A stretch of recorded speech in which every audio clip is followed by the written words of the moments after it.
Chapter 571. Qin Haodong didn't care about these gangsters at all. He ran away and took Ouyang Shanshan back to the room. "How is it? Did it scare you?" he asked with concern again. "I'm not afraid because I know you'll come to save me." Ouyang Shanshan sighed and said, "It's just that it's really annoying to be recognized everywhere I go. Don't you like this feeling? Many people like to be chased by others. Some stars even deliberately create some scandals to let the paparazzi chase after them."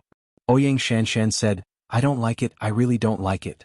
Although acting is my career, I don't like the feeling of being recognized everywhere I go. It's like being a thief, afraid of being caught all the time. The life of an ordinary person is my dream. I want to walk in the sun unscrupulously and enjoy a quiet life. It's a pity that this dream is getting farther and farther away from me now." Qin Haodong said, "I can help you with this." Ouyang Shanshan said in surprise, "What did you say?" "I said I can help you realize your dream." Qin Haodong said as he came to her, "Close your eyes, your dream will soon come true." Although she didn't know what he was going to do, Ouyang Shanshan obediently closed her eyes. Qin Haodong made a gesture and set up a small illusion on her face. Then he took out the small mirror in her bag and said, "Okay, you can open your eyes now and have a look." Ouyang Shanshan opened her eyes and suddenly saw a face in the mirror. Although this face was also beautiful, it was much worse than her previous face, and she couldn't see anything similar. Who is this?" She couldn't believe her eyes. Qin Haodong said with a smile, "Of course it's you." Ouyang Shanshan's face was full of disbelief. She blinked at the mirror and stuck out her tongue. Only then was she sure that the person in the mirror was really herself.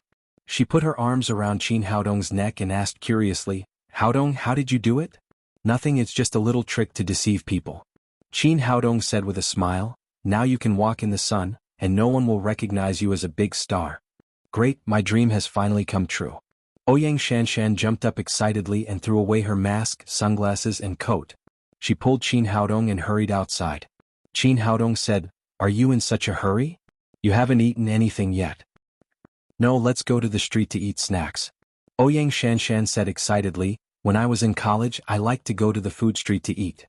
The food there was the most delicious in the world. It's a pity that after becoming a star, I lost the right to eat snacks there. I haven't eaten there for a long time. I must have a big meal today." There was a food street not far from the Western restaurant, and the two of them soon arrived. Ouyang Shanshan was as excited as a child. She led Qin Haodong from one side to the other, eating stinky tofu, skewers and liangpi. Qin Haodong laughed and said, "Aren't you afraid of becoming fat after eating so much?" Ouyang Shanshan said, "It doesn't matter if I become fat. I don't care so much in front of delicious food. It's a pity that my stomach is too small. I'm full." Qin Haodong said, "Go for a walk when you're full or it'll be bad for your stomach." "Okay, let's go shopping." The two of them walked on the street hand in hand, just like an ordinary couple.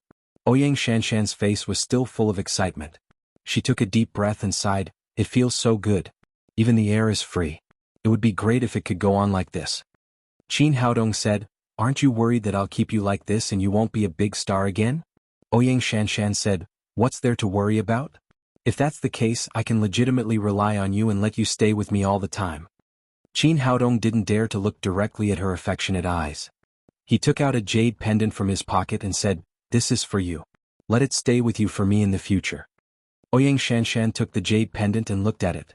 It was a crystal-clear jade pendant with a turtle-like thing carved on it. She laughed and said, "It's so ugly. It's not as handsome as you." Qin Haodong said, "Don't underestimate this thing. Can protect you. You must keep it with you." This jade pendant was exactly the same as the one given to Kim Ji-hyun. It was engraved with a defensive spell that could resist the attacks of masters below the supreme power realm. "No matter what it is, I like what you gave me." After saying that, Ouyang Shanshan put the black tortoise jade pendant on her body. The two of them walked on the street for a long time. Happy times were always short. It was already midnight before they knew it. Qin Haodong said, "Go back. You have to catch a plane tomorrow." Ouyang Shanshan said reluctantly, "But I still want you to stay with me for a while. There will be a chance in the future. If we keep walking it'll be dawn soon." "Will there be a chance in the future?"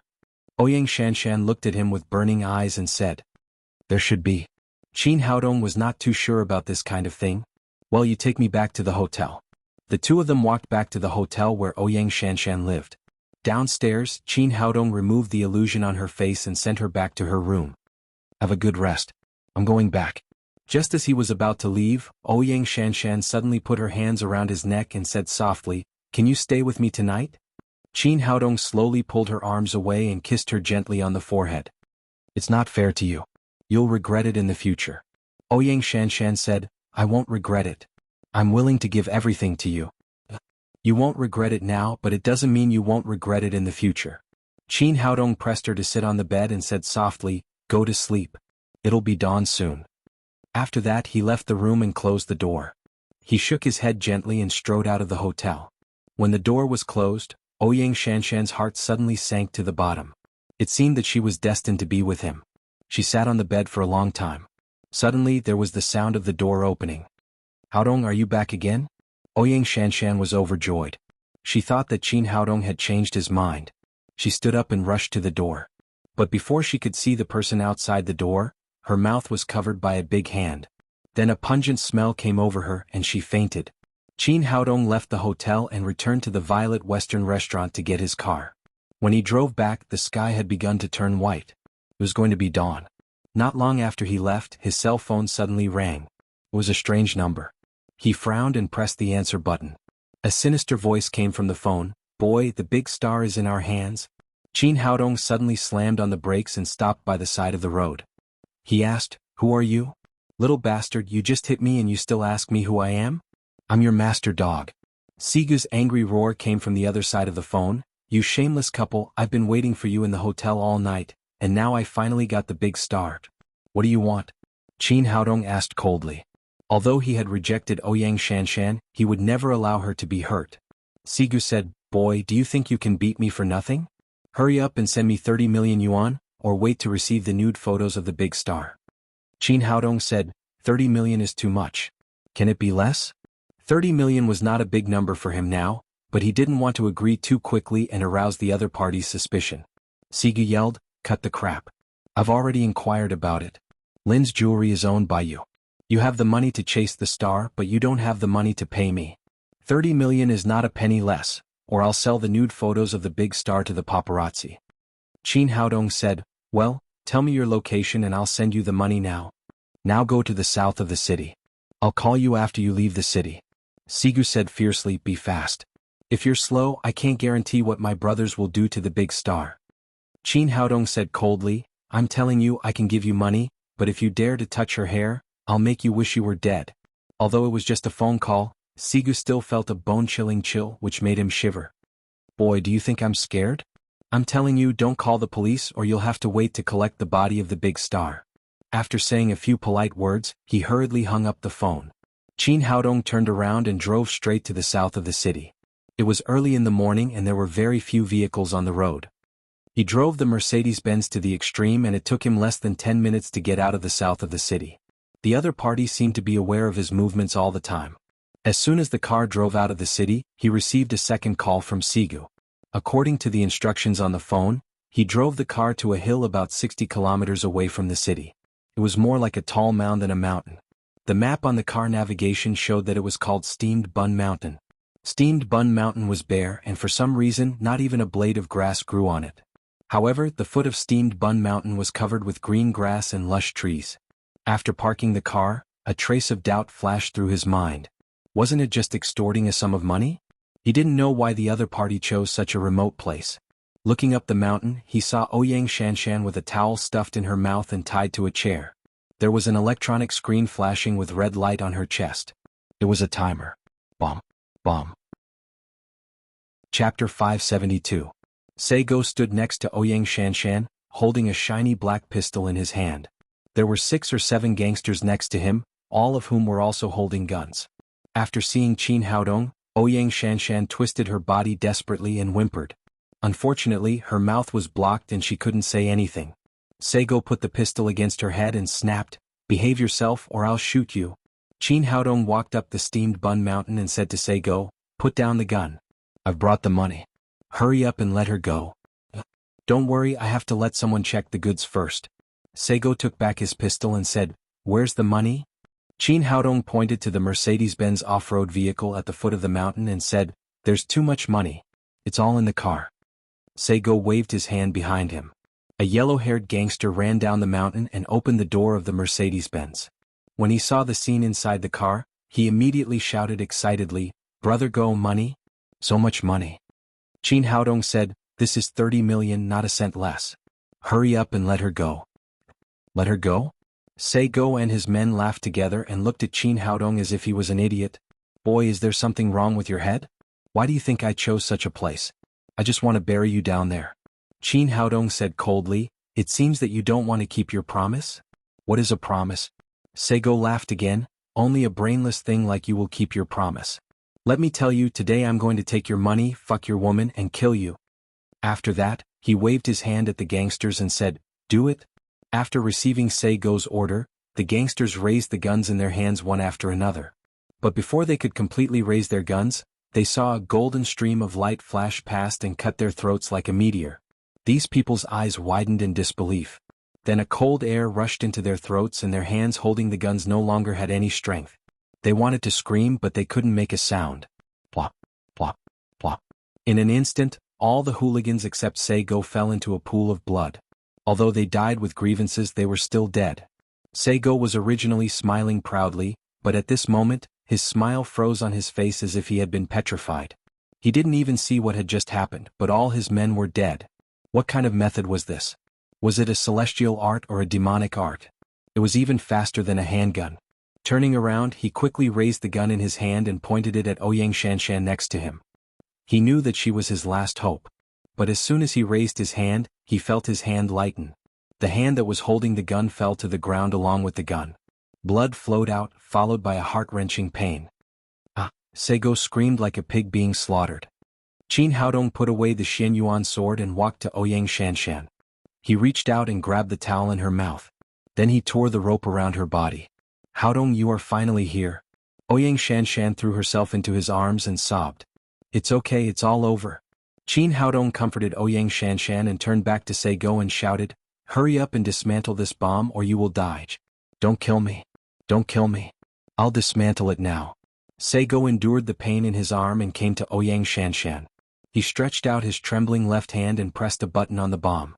Originally, he thought that the bomb would stop after pressing this button, but he didn't expect that with a beep, the bomb did not stop. On the contrary, it began a countdown of 180 seconds. Qin Haodong's expression changed and he shouted sternly, "What are you doing?" "I don't know. I really don't know." Sego was so nervous that he didn't know what to do. He said in horror, "That man told me that this is the stop button. As long as I press it, the bomb will be automatically dismantled. I didn't expect it to be like this." "Who gave you this bomb?" "It's a mysterious man. I don't know who he is." Feeling Qin Haodong's murderous aura, Sego didn't dare to hide anything. "The mysterious man gave me 10 million yuan and asked me to flirt with Ouyang Shanshan first, then kidnap her here and then deceive you here to kill you. He gave me these guns and bombs. After the deed is done, the money that I extorted will belong to us, and this woman will also be under our control. I was blinded by greed and agreed to it. Please let me go this time." Qin Haodong immediately understood that this was a trap completely aimed at him. Ouyang Shanshan was just a victim and Sego was a victim. In this case, there was no need to talk nonsense with Sego. He kicked him out.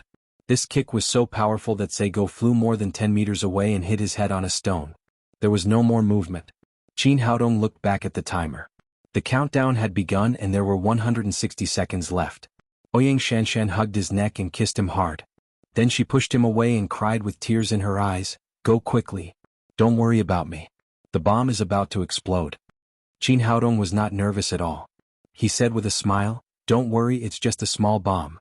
It's nothing." Before he could finish speaking, there was a loud roar above his head. A green helicopter approached from afar and finally hovered 100 meters above his head. Qin Haodong looked up. His intuition told him that this helicopter was directly related to today's kidnapping. It was likely that the person on it was the mastermind. But the door of the helicopter was closed and he couldn't see anything. At this moment, the cell phone in his pocket rang. He picked up the phone and heard Zheng Hongliang's proud laughter. "How is it, Qin? Are you satisfied with the program I arranged for you?" Qin Haodong said coldly, "You're courting death. You're the one who's courting death." Zheng Hongliang said fiercely, "A bumpkin from Jiangnan dared to provoke me. I lost face at the banquet and was almost punished by the old man when I got home. If I don't teach you a lesson, you'll think I'm made of clay." Qin Haodong said coldly, Do you think you can kill me like this? Don't worry, these are just appetizers. Zheng Hongliang laughed wildly again. Let me tell you something. The bomb on Ouyang Shanshan's body was specially customized by me. Once it's activated, it can't be disassembled. And this bomb is directly connected to the satellite in the sky. It can't be moved 10 meters away from this position, otherwise it will explode immediately. Before you came, I bought 20 kilograms of explosives at the bottom of this hill. When this bomb explodes, it will immediately detonate the explosives below. At that time, neither of you will survive. Now you have two choices. One is to stand here and wait to die with her, and the other is to leave this woman and watch her die. How's the news? Are you happy? Are you surprised? After that, he laughed arrogantly again. All of this was a trap set by him. Since he got the consent of Zheng Yuan, the master of the Zheng family, he began to deploy troops and set up a trap that he thought was foolproof. In order not to arouse Qin Haodong's suspicion, he found Sei Go to be the scapegoat. When Qin Haodong and Ouyang Shanshan were in the Western restaurant, Sei Go and Ouyang Shanshan didn't meet by chance at all. It was a trap that had been prepared for a long time. Including the subsequent conflict and kidnapping, it was all a show. The purpose was to lead Qin Haodong here.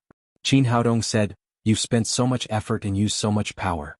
I'm afraid it's not your idea alone, right? You're a dead man. Why are you asking so many questions?" Zheng Hongliang smiled disdainfully and said, "But since you want to ask, it's okay for me to tell you. Your existence has indeed threatened the survival of our Zheng family. Killing you is my grandfather's idea, and it's also the idea of our Zheng family. You're able to make our top family in Shanghai attack you. Even if you die, you'll be proud in front of the King of Hell." After understanding everything, Qin Haodong said with killing intent, "Zheng, just you wait. I will definitely kill you and destroy your Zheng family." Zheng Hongliang laughed arrogantly again and said, "You think too much. How can I let you get out of this trap alive? Otherwise, I wouldn't have told you so many things. To tell you the truth, my plane has the world's most advanced observation and camera equipment. When you are blown to pieces, I will record this wonderful scene. When I'm in a bad mood one day, I will take it out and watch it." He was now playing with Qin Haodong like a cat playing with a mouse. He was enjoying the pleasure of killing Qin Haodong at the end to vent the hatred that had accumulated in his heart.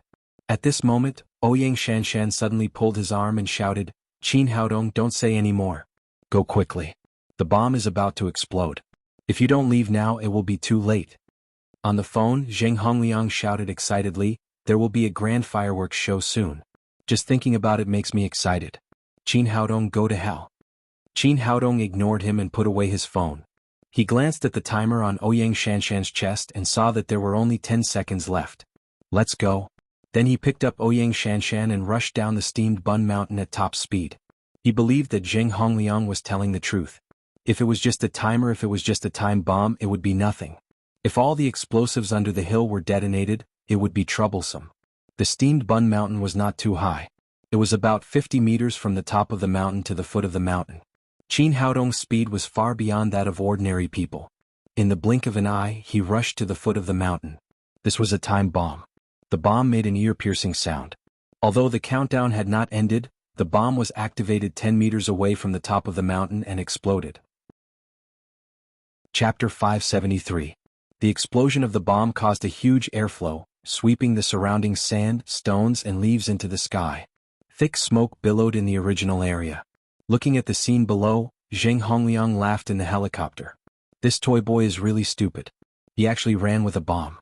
Isn't he looking for death? Now you've been blown to smithereens." But what he didn't see was that at the moment the bomb exploded, Ouyang Shanshan's body lit up with a red light, blocking all the impact of the bomb and protecting her body from any harm. It was the black tortoise jade pendant, a magic weapon with extremely strong defensive power. It was said that it could resist any attack from masters below the supreme power realm. This bomb was not highly explosive, so the lethality of the explosion was limited. It was completely within the protection range of the black tortoise jade pendant. As a strong master at the early stage of the gold core realm, Qin Haodong's genuine qi had been strong to a certain extent. Although it was not invulnerable, it was not something that could be hurt by such a small bomb. So the bomb did explode, but it failed to detonate the explosives buried in the mountain, so Qin Haodong and Ouyang Shanshan were unscathed. At the moment when the bomb exploded, Ouyang Shanshan was really scared. She thought that she had left this world. When she saw that she was safe and sound, she felt as if her life had been saved. She lay in Qin Haodong's arms and began to cry. I thought I would never see you again. Qin Haodong hugged her and comforted her. I told you with me here, a bomb is nothing. Ouyang Shanshan stopped talking and suddenly hugged Qin Haodong and kissed him desperately. On the plane, Zheng Hongliang was satisfied. He shook his head and said, I didn't expect this guy to be so easy to deal with. I didn't use many tricks. Just when he was about to ask the pilot to fly back, he suddenly saw the scene after the smoke and dust dispersed. He saw that Qin Haodong and Ouyang Shanshan were not only unscathed, but also hugging and kissing. What the hell is going on? He rubbed his eyes desperately, but found that it was not an illusion but real.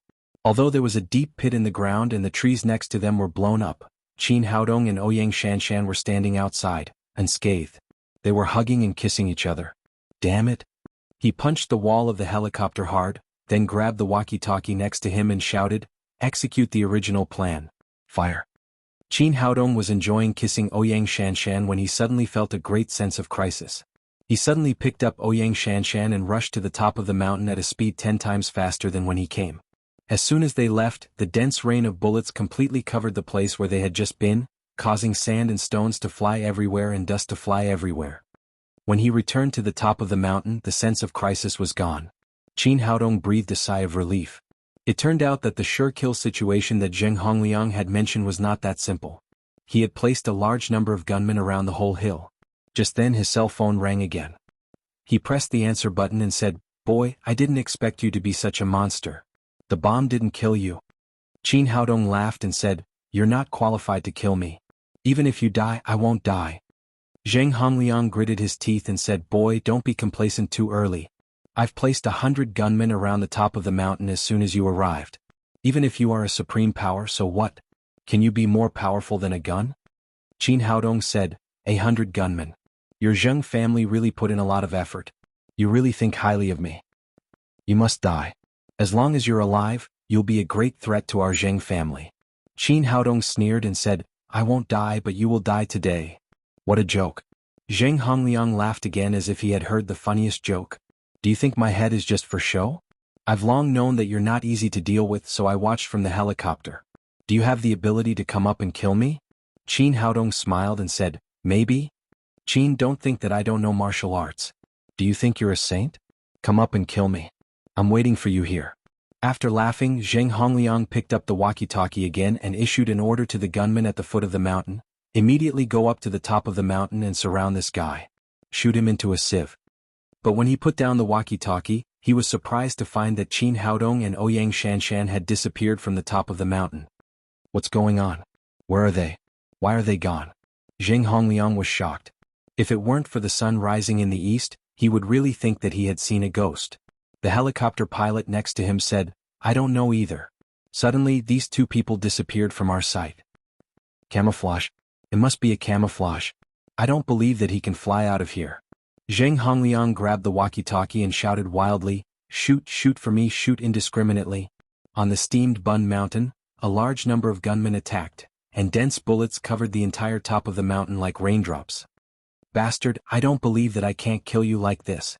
Zheng Hongliang clenched his fists and shouted wildly. Suddenly, a golden light flashed under the helicopter and directly cut off the rotating propeller. The hovering helicopter immediately flew down the hill like a broken fly, crashing into the top of the hill with a loud bang. Because the speed was too fast, neither the pilot nor Zheng Hongliang had any chance to react. There was no time to parachute at all, and they crashed into the steamed Bun Mountain with the helicopter. The violent collision detonated the fuel in the helicopter's fuel tank. After a loud bang, flames rose into the sky. That was not the end. The explosion of the helicopter detonated the explosives buried under the mountain. 20 kilograms of explosives suddenly exploded, and the huge explosive force lifted the entire top of the steamed Bun Mountain. The violent explosion brought about a powerful wave of air, sweeping the sand and stones in all directions. None of the 100 gunmen who had just rushed up were spared. They all became ghosts under the bomb. Ouyang Shanshan, who was in Qin Haodong's arms, watched what was happening in front of her. She was so surprised that she was like a wooden man. This scene was even more shocking than the blockbusters of M Country. In just a breath's time, a helicopter and 100 heavily armed gunmen were gone just like that. What shocked her even more was how Qin Haodong flew. The two of them came directly under the helicopter as if they were stepping on a ladder. Just now, Zheng Hongliang was clamoring on the phone for Qin Haodong to come up and beat him up. As a result, Qin Haodong came up and in the blink of an eye, there was nothing left of him. Qin Haodong was very satisfied with the effect of his creation. He slowly landed at the foot of the mountain before the effect of the ascending talisman disappeared. Just now, he used the invisibility talisman to hide the two of them, then he used the ascending talisman to come under the helicopter and directly cut off the helicopter's propeller with the Xianyuan sword. All of this sounded simple, but it was a godlike operation. In the whole of Wuxia, he was probably the only one who could do it. The only fly in the ointment was that under the huge explosion, the Mercedes-Benz SUV was also blown into a pile of scrap iron. Fortunately, the 30 million yuan was disguised with illusion, otherwise the loss would be even greater. Seeing that Ouyang Shanshan was still in a daze, Qin Haodong reached out and patted her cheek. "How are you? Are you okay?" No, I'm fine." If it weren't for the sun hanging high in the sky, Ouyang Shanshan would really think that she was dreaming. It was already beyond her imagination that the bomb did not hurt her. She didn't expect that so many incredible things would happen later. Today, Qin Haodong had brought her too many shocks. She had thought that she would definitely die here, but in the end she was unscathed. She really didn't know what this man couldn't do. This kind of shock also brought her a strong sense of disparity. This man was so excellent that he was destined to belong to a different world from her. "It's good that you're okay." Qin Haodong took out his phone and looked at it. It was already 8 o'clock in the morning. Thinking that Ouyang Shanshan was flying to Hong Kong today, he asked, "What time is your flight? Can you make it?" "The flight is at 10 o'clock in the morning. I can make it if I have a car, but now," Ouyang Shanshan said as she looked at the SUV that had turned into a pile of scrap iron. "It doesn't matter. It's not too late. Someone will come soon." As soon as Qin Haodong finished speaking, there was a violent sound of a motor. A row of commercial cars roared over. It was the people from Daddy Security Company. When Qin Haodong came over, he called Ma Wenjue just in case. However, he was too fast and his location was not very accurate, so the people from Daddy Security Company arrived a little late. "Boss, are you okay?" Ma Wenjue jumped out of the car and hurried to Qin Haodong. He reached out and touched Qin Haodong's body. Qin Haodong quickly pushed him away. "What are you doing, gay? Come on, I won't look for you even if you're gay. I just want to see if you're missing any parts," Ma Wenjue said as he turned his head to look at the steamed bun mountain. At this time, the steamed bun mountain had been razed to the ground by the explosives. Occasionally, some dark red flesh could be seen, which made people shudder. He asked with a murderous look, "Boss, what the hell is going on? Who is so bold as to attack you?" In terms of force, Daddy Security Company was now the #1 boss in Shanghai. At this time, someone dared to attack his good brother, which made him very angry. "It's the Zheng family," Qin Haodong said as he told the whole story of Zheng Hongliang setting up a killing trap for him from beginning to end, which made Ma Wenjue shudder. "Boss, this is a killing trap. If it were me, I would have died 100 times. How did you come back to life? Is it a ghost?" As he spoke, he touched Qin Haodong's face again. "Get out of here, I'm fine." Qin Haodong slapped his hand away and said, "Arrange your people to send Shanshan to the airport in a car. The rest of you come with me to the Zhou family." Chapter 574. After saying goodbye to Qin Haodong reluctantly, Ouyang Shanshan rushed to the airport under the protection of several members of the Daddy Security Company. Qin Haodong drove them to the Zhou family. After getting in the car, he took out his mobile phone and dialed Zhou Xinju's number. The phone rang for a long time before Zhou Xinju's lazy and coquettish voice came from the other side. "Calling me so early in the morning and disturbing my sweet dream, you have to compensate me." Qin Haodong smiled and said, "Tell me, what did you dream about?" "I'll compensate you. I dreamt that I gave birth to a beautiful daughter, but I was scared away by your phone call. Accompany my daughter." "Oh, I really can't afford it." Qin Haodong said, "I want to see your old man. Please help me arrange it." "What are you going to do to see our master?" Zhou Xinju asked curiously. "I have something important to discuss with him." Zhou Xinju said with a smile, "You're not going to propose to my grandfather, are you?" "I promise you on behalf of my grandfather." "I'm not joking. It really is something big and it's very urgent. You must hurry up and arrange it for me. I'll be at the Zhou family in half an hour." "Is it that urgent?" Seeing that Qin Haodong was serious, Zhou Xinju quickly got up and said, "I'm going to Grandpa's place now." Half an hour later, when Qin Haodong appeared in front of the Zhou family's manor, Zhou Xinju was already waiting there. After seeing him, Zhou Xinju hurriedly greeted him. She reached out to hold his arm and complained, "What's the hurry? I didn't even put on makeup." Qin Haodong smiled and said, "You are born beautiful even without makeup." "I like what you said." Zhou Xinzhu giggled. "Are you sure you're not here to propose marriage?" "Oh, I have something important to discuss with Elder Zhou." "Isn't the marriage proposal important? How about you mention it while you're at it?" Qin Haodong quickly changed the topic and said, "By the way, I still don't know your grandfather's name after such a long time." "What's your grandfather's name?" "My grandfather is Jie Chou." Qin Haodong's feet softened and he said, "I'm not joking with you." "I'm not joking with you." Zhou Xinzhu said, "What's so strange about that? My grandfather's name was given by my great-grandfather. It has been used for more than 70 years. How old is that star Jie Chou? When my grandfather named him, his father probably wasn't even born yet."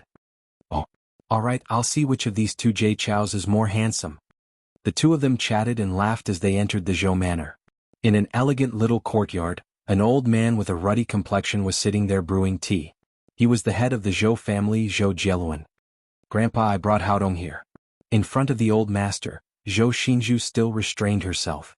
She let go of Qin Haodong's arm and let him sit down on a chair. Then she reached out to pick up the tea set in front of her and poured a cup of tea for the old master and Qin Haodong respectively. "Greetings, Elder Zhou." Qin Haodong greeted him and then looked at the master of the Zhou family in front of him. Although the old man was already over 70 years old, he looked hale and hearty, with white hair and a youthful complexion. Although his face was full of wrinkles, it could still be seen that he was definitely a handsome man when he was young, at least not worse than Jie Chou. While he was looking at the old master was also looking at him. After looking at him, he said with a smile, "Not bad, young man. You're very handsome. No wonder Xinzhu can't forget you." Zhou Xinzhu said shyly, "Grandpa, what are you talking about?" "I didn't." "You're embarrassed, girl?" "Well, I won't say it anymore." Old Master Zhou looked at Qin Haodong and said, "Young man, I want to thank you first. Not only did you help me discipline my good-for-nothing grandson, but you also cured Xinzhu's illness. You know, I have high hopes for Xinzhu. She is the future heir of our Zhou family, so you have helped our Zhou family a lot. Tell me, how do you want me to repay you? If you want to propose marriage, I will agree now." Qin Haodong was speechless. What kind of granddaughter was like what kind of grandfather? He kept talking about marriage. He handed the teacup to the old man and said, "Old master, please have some tea." "Young man, Xinzhu said that you have something urgent to discuss with me." "What's the matter?" Old Master Zhou said as he picked up the teacup and took a sip leisurely. Qin Haodong said, "Then I'll be straightforward. I want to join forces with the Zhou family to destroy the Zheng family." Old Master Zhou drank a mouthful of tea. Before he swallowed it, he spat it out, followed by a violent cough. Zhou Xinzhu rushed over, took the teacup in his hand and patted his back. It took a long time for the old man to recover. As the head of the Zhou family, he was known to be a cunning old fox. In the past, he would not change his face even if Mount Tai collapsed in front of him. However, the news that Qin Haodong had told him today was too shocking. "Little Qin, are you kidding?" He stared at Qin Haodong and said, "Of course not. I'm serious. There's only one chance. If you miss it, there won't be another." Old Master Zhou looked straight at Qin Haodong. After a long time he said, "You're indeed a young hero. I know that your daddy's security company is very strong. Even Sun Xingtian, that old bastard, didn't dare to show his face after being beaten by you. But you didn't go too far with the Sun family. Why did you suddenly propose to destroy the Zheng family? Give me a reason." "Because the Zheng family attacked me." Qin Haodong briefly told them about the killing trap that Zheng Hongliang had set up for him last night. Then he said, "Generally speaking, I don't bully people, but I've never been bullied, let alone suffered losses. Since the Zheng family wants my life, they have to bear my anger. So, I want the Zheng family to be removed from Shanghai." Although Qin Haodong's words were very brief, Old Master Zhou and Zhou Xinzhu still heard the thrill of life and death. Zhou Xinzhu glanced at him and said nervously, "How are you? Are you okay?" Qin Haodong spread his hands and said with a smile, "As you can see, I'm fine. A little Zheng Hongliang can't do anything to me." Old Master Zhou picked up the teacup and took another sip of tea. He looked calm on the surface, but in fact, a storm had been set off in his heart. Ever since Qin Haodong had brought people to the Sun family, he had been paying attention to the young man's movements. When he learned everything about Qin Haodong, his evaluation of the young man had been constantly improving. However, he had still underestimated Qin Haodong. If it had been him, he wouldn't have been able to think of a way to break Zheng Hongliang's killing trap. The only result would be death. However, this young man was sitting in front of him and scathed. This made him admire and awe him. Zheng Yuan, the old man, had been extremely cunning all his life. He hadn't expected that he would make a serious mistake and provoke such a devil. It seemed that the Zheng family would be destroyed. Fortunately, he had a smart and beautiful granddaughter who had a good relationship with Qin Haodong. Now it seemed that Shanghai was going to change. The situation of the three families that had been maintained for many years was going to change. After calming down, he put down the teacup and said, "Young man, tell me, if our two families cooperate, what do you need the Zhou family to do?" Qin Haodong said, "I will take people to wipe out all the warriors of the Zheng family. The rest will be handled by old Master Zhou." For a big family, the most important thing was to protect the family's strength. If the family's strength was wiped out, it was equivalent to becoming a lamb waiting to be slaughtered. From this point of view, Qin Haodong had done the most difficult thing, and the Zhou family had taken advantage of the situation. However, he had no choice. Although the daddy security company was strong, it could not be compared with a big family that had accumulated for many years in many aspects. After wiping out the Zheng family's strength, there were still many things to do, such as taking over the Zheng family's industry and calming down the influence from all aspects. These required a lot of manpower and resources, so he had to use the power of the Zhou family and cooperate with them. Zhou Jiluan narrowed his eyes and showed a fox-like smile on his face. What Qin Haodong could do was exactly what the Zhou family could not do. According to this cooperation plan, it was equivalent to Qin Haodong directly giving the Zhou family a big cake. He would not miss such a good thing in any case. Now it seemed that the three big families in Shanghai were going to become two big families. He suppressed his inner excitement and said, "Young man, according to what you said, in fact, our Zhou family has picked up a big bargain. Why are you doing this? Do you want to use the Zheng family as a betrothal gift for Xinju?" Ahem. Qin Haodong did not expect the old man to come back again. He said, "Since it's a cooperation, of course, we won't give all the cake to the Zhou family. We have to cut half of it." Old Master Zhou narrowed his eyes and said, "Tell me, what do you want?" Qin Haodong said, "I want the Zheng family's medicinal wholesale market, all the traditional Chinese medicine industry, and the Zheng family's existing manor to become the new base of our daddy security company." After listening to him, old Master Zhou's heart moved. It turned out that this was also a little fox. The Zheng family's most important industry was in the field of medicine, which accounted for almost half of the Zheng family's total assets. With the addition of the manor, not only did Qin Haodong not suffer a loss, but he also had some advantages. However, the cooperation could obtain greater benefits for the Zhou family. Not only could they get half of the Zheng family's industry, but they could also have a good relationship with Qin Haodong. The daddy security company could destroy the Zheng family, and it could also destroy the Zhou family, so the last point was the most important. Old Master Zhou said, "Young man, I don't think it was a spur-of-the-moment idea to destroy the Zheng family. It seems that you have done enough work before. Otherwise, you wouldn't be so clear about the Zheng family's industry." Qin Haodong said, "I have a traditional Chinese medicine company that wants to enter Shanghai, so I naturally pay attention to the traditional Chinese medicine industry in Shanghai. But if the Zheng family hadn't come to provoke me this time, I would have talked to them normally and not directly brought it over like this." Old Master Zhou said, "Then it's settled. Our Zhou family is willing to cooperate with you." Chapter 575. In the Zheng family, ever since Zheng Hongliang took away 100 gunmen, Zheng Yuan had been in a state of restlessness. He did not sleep for the whole night. He thought over Zheng Hongliang's plan countless times and felt that there were no loopholes. With 100 gunmen and such a delicate situation, even a 9th-level Supreme Power Master would not be able to escape alive. There was no reason for Qin Haodong not to die, but there was always a feeling of uneasiness in his heart. As time went by, this feeling became stronger and stronger. The sky was getting brighter and the sun was rising higher and higher, but there was still no news from Zheng Hongliang. Zheng Yuan paced back and forth anxiously. The housekeeper stood beside him with his hands down. There was breakfast on the table that was already cold. "How is it? Is there any news from Hongliang?" Zheng Yuan couldn't remember how many times he had asked. "Not yet. His phone is off and I can't contact anyone." The housekeeper said, "But according to your arrangement, I have already sent someone to inquire about the news. There should be news coming back soon." As he was speaking, the housekeeper's phone rang. He quickly pressed the answer button. 2 minutes later, he hung up the phone. Zheng Yuan asked eagerly, "How is it?" The housekeeper said, The steamed bun mountain has been completely blocked by the police. According to the news from the inside, the steamed bun mountain has been blown into ruins. Jing Yuan looked happy.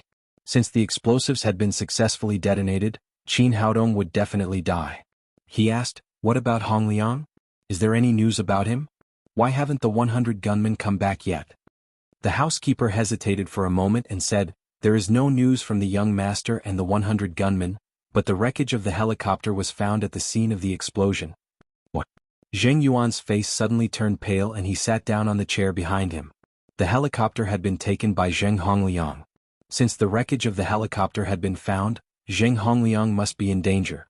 However, he didn't understand how Qin Haodong did it. Did he have a rocket with him? How could he shoot down the helicopter? The helicopter had crashed and there was no news from the 100 gunmen. This made him have a bad feeling again. After a moment of silence, he asked, "What about Qin Haodong? Is there any news from him? Is there any movement from the Daddy Security Company?" "At present, our people haven't found Qin Haodong. The Daddy Security Company is quiet as if there is no one there. However, someone saw Ouyang Shanshan at the airport. She has boarded a plane to Hong Kong." "What? Ouyang Shanshan boarded the plane?" Hearing this news, Zheng Yuan was completely dumbfounded. Since Ouyang Shanshan was not dead, it proved that Qin Haodong must be fine. It's over, it's all over this time. A chill rose from the bottom of his heart. He had thought that he could completely eradicate Qin Haodong and get rid of a big threat for the Zheng family, but now Zheng Hongliang's life and death were unknown, while Qin Haodong was safe and sound. What he was most worried about now was not his grandson's life or death, but Qin Haodong's revenge. According to past information, this young man was definitely not someone who was willing to suffer losses. The Sun family smashed his Lin's group, so he directly led his people to attack the Sun family. Now that the Zheng family tried to kill him, it was conceivable how he would retaliate. "Master, are you all right?" the housekeeper asked anxiously. Zheng Yuan took a deep breath, barely suppressing his surging emotions, and said, "Inform the direct descendants of the Zheng family to transfer the Zheng family's assets as soon as possible." The housekeeper said, "Master, it's not necessary. After all, our Zheng family is the biggest family in Shanghai, and we have 2 supreme power masters. Qin Haodong won't dare to do anything." Zheng Yuan said with a desperate face, "It's useless. In terms of force, the Sun family is stronger than us. They have 3 supreme power masters, but so what? They were still beaten by Qin Haodong. Now I understand why Sun Xingtian would rather be a coward than take revenge on Qin Haodong, because we can't afford to provoke him." He still didn't understand how Qin Haodong escaped from the siege of 100 gunmen and how he destroyed Zheng Hongliang's helicopter. At this moment, a bodyguard rushed in from outside and said, "Master, something bad happened. Someone broke into our Zheng family." Zheng Yuan jumped up from his chair and asked, "Who is it? How many people came?" "A lot of people, at least a few hundred," the bodyguard said. "It's Qin Haodong with the people from Daddy Security Company and the Zhou family. Master, please think of a way. The people from Daddy Security Company are too fierce. Our people can't stop them at all. Qin Haodong, you're so cruel." Zheng Yuan spat out a mouthful of blood and sat down on the chair again. If it was only the people from Daddy Security Company, it would be better. At most, they would sign an unfair contract like the Sun family and lose some money. But they never thought that Qin Haodong would join forces with the Zhou family. What did this mean? It meant that Qin Haodong didn't want to let the Zheng family live at all. He was going to eat them up. "Master, are you okay?" The housekeeper rushed forward and supported Zheng Yuan, who was on the verge of falling on the chair, and said, "Why don't we call the police? Although it's not good for our family's reputation, it can help us get through this." "Call the police?" The housekeeper's words were somewhat unexpected. In the previous battles between families, they had never used the power of the government. The housekeeper said, "Master, now the Zheng family is in an emergency. We can't care so much. No matter how capable Qin Haodong is, he has to gain a foothold in Wuxia. If he does, he can't fight against the government." Zheng Yuan thought for a moment and felt that the housekeeper's words were reasonable. He said, "Then try it. Call the police immediately and say that someone has invaded our Zheng family." "Yes, master." The housekeeper agreed, took out his mobile phone and dialed the police number. Soon he found that he couldn't get through at all. There was no signal at all. He quickly grabbed the landline next to him, but the result was the same. The phone was busy and he couldn't get through at all. Seeing his panicked look, Zheng Yuan asked, "What's wrong?" The housekeeper said, "Master, our signal has been completely cut off. We can't get in touch with the outside world now." It's over. The Zheng family is completely over. Zheng Yuan's face was pale and he murmured, "It's Zheng Hongliang, that bastard who harmed our Zheng family. If I had known this, I wouldn't have taken the initiative to provoke Qin Haodong. Even if he coveted our traditional Chinese medicine industry, there was always a chance to negotiate. But now there's no chance." The head bodyguard asked nervously, "Master, the enemy is in front of us. What should we do now?" Zheng Yuan stood up shakily and said with a determined face, "What will come eventually. It's not a solution to hide. Immediately gather all the people of the Zheng family and go out with me." Qin Haodong took people to the door of the Zheng family's house. After dealing with several bodyguards at the door, a member of the Daddy Security Company was about to smash the door as he had done in the Sun family's house. Qin Haodong quickly reached out to stop him. "You can hit people but you can't smash things. In the future this will be our company's industry. If you break it you'll have to spend money to repair it."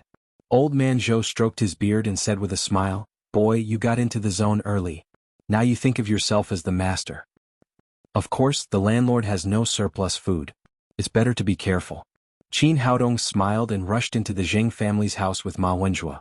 Seeing that someone had broken into the Zheng family's house, the servants of the Zheng family rushed out aggressively at first, but they were beaten by the people of the Daddy Security Company and fled to the back. By the time Zheng Yuan rushed out with the consecrators, the Zhou clan's servants and bodyguards were already lying on the ground. Screams and wails filled the air. "Qin Haodong, what are you doing? Our Zheng family has been tolerant of you again and again. Why are you attacking us?" The one who spoke was Zheng Hongliang and Zheng Hongda's father, Zheng Yuan's eldest son, Zheng Bin.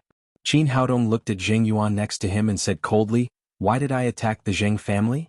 You can ask old man Zheng. He knows best." Zheng Bin was puzzled and turned to look at his father. Zheng Yuan sighed and said to Qin Haodong, "This is our Zheng family's fault. I just want to know if there is any room for negotiation. Can you let our Zheng family go?" "Let the Zheng family go?" Qin Haodong sneered and said, "I just want to know, when the Zheng family bought the 20 kilograms of explosives, did you think about letting me go? When you arranged for 100 gunmen, did you think about letting me go?" Seeing that there was no room for negotiation, Zheng Yuan said excitedly, "Then what do you want? Do you want to destroy our Zheng family?" "You're right. I want the Zheng family to be removed from Shanghai." Qin Haodong said, "I always take revenge. Since your Zheng family punched me, don't blame me for kicking you back." Zheng Bin cried, "Boy, you're so arrogant. I want to see if you have the ability to remove our Zheng family. Then I'll show you." Qin Haodong looked up and said to the followers of the Zheng family, "I'll give you a chance. I won't stop you from leaving the Zheng family now. If you stay and resist stubbornly with the Zheng family, don't blame me for being cruel. Boy, you're so arrogant. Let me see what you're capable of." While speaking, an old Taoist stepped out. The Zheng family had two great master followers. One was called the Pen Scholar, and the other was the Squinting Taoist in front of them. The Squinting Taoist looked only 30 or 40 years old, but in fact he was over 70 years old. However, this old Taoist was an evil cultivator who was proficient in the art of collecting yin to nourish yang, so he looked so young. One of his most notable features was that his eyes suffered from severe squinting. Whenever he looked at someone, his eyes would look to the side, so people gave him the nickname of Squinting Taoist. However, this guy was very talented in martial arts. He turned his squinting eyes into an advantage. Whenever he fought with someone, no one could see where his attention was, so he achieved the effect of winning by surprise. Chapter 576. The Squinting Taoist had done too many rapes outside. Later, he was chased by decent cultivators and had no choice but to hide in the Zheng family. However, this guy's cultivation was at the second level of the Supreme Power realm and his swordsmanship was superb. Although he had heard about Qin Haodong breaking into the Sun family before, he didn't take it too seriously. Such a young man in his 20s who didn't have any genuine qi on him, how powerful could he be? When he spoke, he looked directly at Qin Haodong, but in fact he was glancing at Zhou Xinju next to him. He said with a lewd smile, "Little girl, you look good. Big breasts and big buttocks. I'll take good care of you later." Zhou Xinju was scared by his strange eyes. She couldn't help grabbing Qin Haodong's arm and saying, "This old Taoist is not a good person at first glance. Help me teach him a lesson." "You're right. He's really not a good person. I'll help you get rid of his lewd squinting eyes first." Qin Haodong already knew the information of the two guardians of the Zheng family like the back of his hand. As he spoke, he flicked his fingers and two silver lights that were difficult to be seen by the naked eye went straight to the evil-eyed Taoist. "It's just a small trick. The squinting Taoist had already seen that Qin Haodong had only shot 2 ordinary silver needles, so he didn't take them seriously at all. He raised his hand and slapped out. In his opinion, with his cultivation at the 2nd level of the Supreme Power Realm, he could shake the 2 silver needles away with his palm. But what he didn't know was that Qin Haodong's cultivation was higher than his. The 2 silver needles were filled with pure green with genuine qi. Not only were they not shaken away by the palm, but they pierced through his protective gang qi, penetrated his palm and directly pierced his eyes. Ah! The squinting Taoist screamed and there was darkness in front of him. Because he had underestimated Qin Haodong, he had lost his eyes directly. Before he could finish screaming, Qin Haodong's huge foot had kicked his lower abdomen, directly breaking his dantian. The squinting Taoist screamed again, followed by a soft sound. An amazing scene happened. Like a deflated balloon, his entire body began to shrink rapidly. In the blink of an eye, he had shrunk by a size. His tall and straight posture also became incomparably stooped. His pitch-black hair was as white as snow. His smooth skin became wrinkled like the bark of an old tree. He looked like a completely different person, like an old man in his 70s or 80s. After Qin Haodong destroyed his dantian, the essence qi he had collected for many years turned into nothingness, so he immediately recovered his original appearance. Son of a bitch. How dare you cripple this old man's cultivation base? I'll fight you to the death. The squinting Taoist rushed forward like a madman, but at this time, his power had been destroyed. Walking had become a luxury, not to mention fighting. He had only taken 2 steps when he fell flat on his face. His loose teeth fell all over the ground. He raised his head and shouted with his mouth full of blood, "Bastard, why don't you kill me? Hurry up and kill me." Just a few minutes ago he was still a high-spirited master at the 2nd level of the Supreme Power Realm. In the blink of an eye, Qin Haodong had turned him into a cripple. This feeling made him feel like dying. Qin Haodong sneered and said, "Kill you? That's too easy for you. You've done a lot of evil over the years. Just wait for the people you've harmed to come and take revenge on you. Throw him out." He waved his hand behind him. Immediately, 2 members of the Daddy Security Company came forward, pulled the squinting Taoist up and threw him out of the gate. "Kill me. Kill me now." The squinting Taoist screamed miserably, but his eyes were blind and he couldn't even tell the direction. He couldn't find the gate of the Zheng family at all. He had done a lot of evil over the years. If his enemies knew that his cultivation had been destroyed, they would come to find him. Even death would become an extravagant hope. Seeing that Qin Haodong had destroyed the evil-eyed Taoist with one move, the faces of the guardians of the Zheng family all turned pale. The squinting Taoist was the only 2nd-level Supreme Power Master in the Zheng family. He was the #1 master among them. Even such a person couldn't stop Qin Haodong's move. How could they fight against him? They were just guardians of the Zheng family, not men of sacrifice. There was no need for them to live and die with the Zheng family. At this moment, everyone's mind was shaken. At this time, a scholar in a robe stood up with a huge iron pen on his back. He was another Supreme Power Master of the Zheng family, the Iron Pen Scholar. "I know that I'm no match for Mr. Qin. I'll leave now. Please be merciful, Mr. Qin." He couldn't even beat the squinting Taoist. He was only a 1st-level Supreme Power Master. He knew that he was no match for Qin Haodong, so he stood up and admitted defeat. Qin Haodong waved his hand and said, "I have no grudge against you. There's no need to make things difficult for you. Let's go." "Thank you, Mr. Qin." The Iron Pen Scholar breathed a sigh of relief. He didn't even look at Zheng Yuan. He moved his feet and disappeared from the Zheng family's courtyard. Qin Haodong said to the other guardians, "I'll count to 10. If you're still in the Zheng family after that, your cultivation will be abolished." 7. Qin Haodong had just counted to 4. Before he finished counting to 10, the executives of the Zheng family scattered like birds and beasts. Not a single one was left. To put it nicely, they were called consecrators, but to put it bluntly, they were bodyguards hired by the Zheng family. These people were not descendants of the Zheng family, so their loyalty was naturally not high. When they saw that things were not going well, they immediately ran away. Looking at the empty surroundings, Zheng Yuan seemed to have aged 10 years in an instant. He hesitated for a moment and finally stepped in front of Zhou Jieluan and said, "Brother Zhou, I'm a few years older than you. For the sake of so many years of living together, please leave our Zheng family a way out." Old Zhou waved his hand and said, "Old Zheng, don't tell me you still don't understand? I'm not in charge today. It's useless even if you kneel down to me." Alas. After a long sigh, Zheng Yuan staggered to Qin Haodong and knelt on the ground. Mr. Qin, it's our Zheng family's fault this time. For the sake of me, please let our Zheng family go this time. The people of the Zheng family all looked sad. Old Master Zheng, who used to be superior in the entire Zheng family and even the entire Shanghai, was now kneeling in front of a young man and begging for mercy. They could do nothing in the face of this situation. They had seen this kind of situation before, but it had always happened to their opponents. They had never thought that it would happen to the Zheng family one day. If you knew this would happen, why did you do it in the first place? Qin Haodong looked at the white-haired Zheng Yuan and said, for the sake of your age, I won't kill you. Hand over your Zheng family's property, then take your people and get out of here. Don't ever appear in Shanghai again. Okay, I agree. Although it was only 4 simple words, it was extremely difficult for Zheng Yuan to say them. The once prominent first family in Shanghai would no longer exist from now on. As the saying goes, a single mistake can cause everlasting regret. If he was given another chance, he would not provoke the young man in front of him no matter what. Qin Haodong ignored this. He turned his head and said to the old man, I'm done here. I'll leave the rest to your Zhou family. Don't worry, little brother. Now the Zheng family is like a naked woman. I can't do anything about it. Speaking of this, he suddenly realized that his granddaughter was next to him. It was not appropriate for him to say such words, so he quickly said, Shinju, did you hear that? Hurry up and do as little brother says. Take over all the Zheng family's property within 1 day. Got it, Grandpa. The Zhou family came prepared. They had already prepared a large number of people. Under the leadership of Zhou Xinju, these people began to quickly plunder the fruits of victory.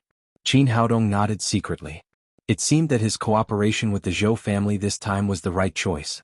Otherwise, it would be easy to defeat the Zheng family, but it would be difficult to take over this huge property. Next, the people of Daddy Security Company were responsible for guarding, and the people of the Zhou family were responsible for taking over. Qin Haodong and Old Man Zhou stood aside and were idle. Little brother, let's sit here. After Qin Haodong easily defeated the Zheng family, Zhou Jieluan unconsciously changed the way he addressed Qin Haodong to little brother. There was a stone table not far from them, and there were a few bamboo chairs next to it. The two of them sat down nearby. Little brother, you're really young and promising. I've lived for almost half of my life, but I've never seen such an outstanding young talent like you. Qin Haodong looked at Old Man Zhou, who had a sinister smile on his face. In terms of age and experience, he had lived for more than 500 years. This old man was too young to be his grandson. How could he not see that he had other thoughts? Old Man Zhou, I'm a straightforward person. If you have something to say, just say it. You could see it before the old man even spoke. How could this be called a straightforward person? After secretly criticizing him, Old Man Zhou said, Brother, with the strength of your Daddy Security Company, I'm afraid no one in the entire Shanghai can match you. Why don't we cooperate again? Although he didn't say it clearly, Qin Haodong understood what he meant. Shanghai originally had 3 big families. Now that the Zheng family was removed, there was still the Sun family. Old Man Zhou wanted to cooperate with him again and completely erase the Sun family. In the future, only the Zhou family would be left in the imperial capital. Qin Haodong looked at him with a smile and said, Old man, you're so bold. Aren't you afraid that I'll eat your Zhou family after eating the Sun family? Old Man Zhou smiled and said, There's no need for that. In the future, the master of our Zhou family will be Xinju. We're all family, so there's nothing to be afraid of. Now is a good opportunity. If we get rid of the Sun family, Shanghai will belong to your Daddy Security Company and our Zhou family in the future. Chapter 577. Old Man Zhou sighed with regret, but he still said unwillingly, Won't you think about it? Qin Haodong said, There's no need to think about it. In fact, I won't stay in Shanghai for long. I'll leave soon. After the trip to the capital, Qin Haodong's life goal immediately changed dramatically. What he needed to do now was to improve his strength as soon as possible, strengthen his team, and one day enter the capital with dignity and meet his parents. Therefore, things that were extremely important to Zhou Jieluan were nothing to him. If the Zheng family hadn't taken the initiative to provoke him this time, he wouldn't have changed the situation of the 3 families. Then forget it. Zhou Jieluan shook his head. But you still have to be careful of the Sun family. I know that old guy Sun Xingtian very well. You've smashed his nest, so he won't let it go. The reason why he's temporarily enduring is to wait for an opportunity. Sooner or later he'll take revenge on you. Qin Haodong smiled and said, If he wants to die, then don't blame me. In the bedroom of the Sun family, Sun Xingtian stood in front of the black-robed man and said respectfully, "Your Excellency, Qin Haodong has just wiped out the Zheng family. I'm afraid it won't be long before he attacks our Sun family. Is there any news from the sect master?" The black-robed man said coldly, "How can you ask about the sect master's affairs? You haven't finished what the holy sect gave you. When you're done you'll naturally come to Shanghai. At that time it'll be easy to deal with Qin Haodong." Sun Xingtian said, "I see, Your Excellency. I've already completed most of it. It'll be done in a few days." The next day the sun rose. Yesterday was a thing of the past, and the Zheng family had also disappeared from the upper class of Shanghai. Today was Monday. Lin Momo was in charge of taking over the Zheng family's business. Qin Haodong followed everyone to school. "Boss, you're finally here. I missed you so much. Boss, what have you been doing these days? Did you go somewhere to flirt with girls again?" Ji Fubao and Tian Buguang immediately pounced on Qin Haodong when they saw him. They grabbed his arms from both sides, looking extremely intimate. "Let me go, you two. Don't let people think that I have a special hobby." Qin Haodong smiled and said, "I went to the capital these days to do something."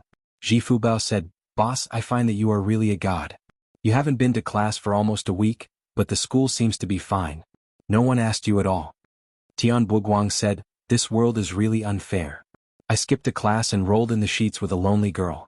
As a result, I was severely criticized by the teacher and almost got a demerit. Boss, on the other hand, ran around for a week and was completely fine." Ji Fubao said, "You want to compete with the boss with your little ability? Don't you know that old Sue in our college has learned medical skills from the boss?"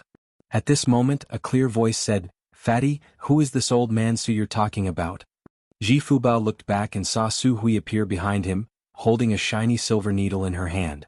During this period of time, Su Hui had been practicing the 9 magical needles of plum blossom on him, which left a big shadow on his fat heart. Although the effect of losing weight was excellent and he had lost about 70 to 40 kilograms, the feeling of wanting to die made him tremble. "No, no. Who are you talking about?" "I'm talking about the old man who sells Sue crisp at the school gate. It has nothing to do with your grandfather. I suddenly have a stomachache. I'm going to the toilet." After that, the guy immediately ran out through the urethra. "I'll go and see if this guy lied to you."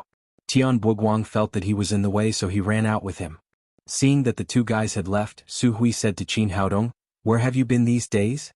My grandfather is in a hurry to find you." "I went to the capital."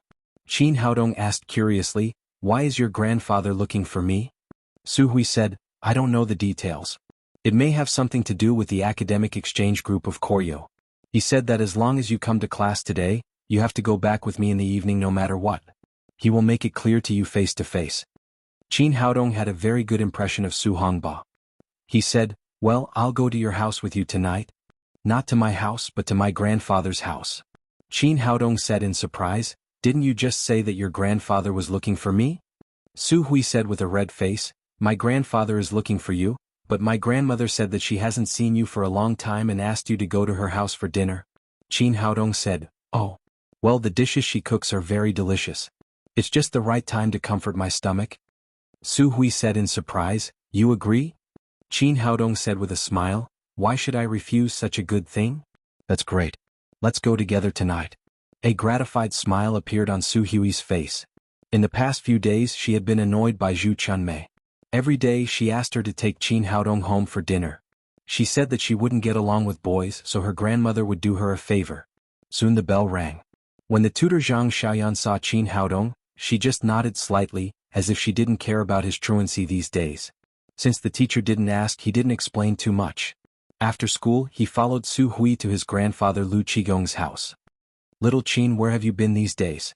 Why don't you come to our house more often?"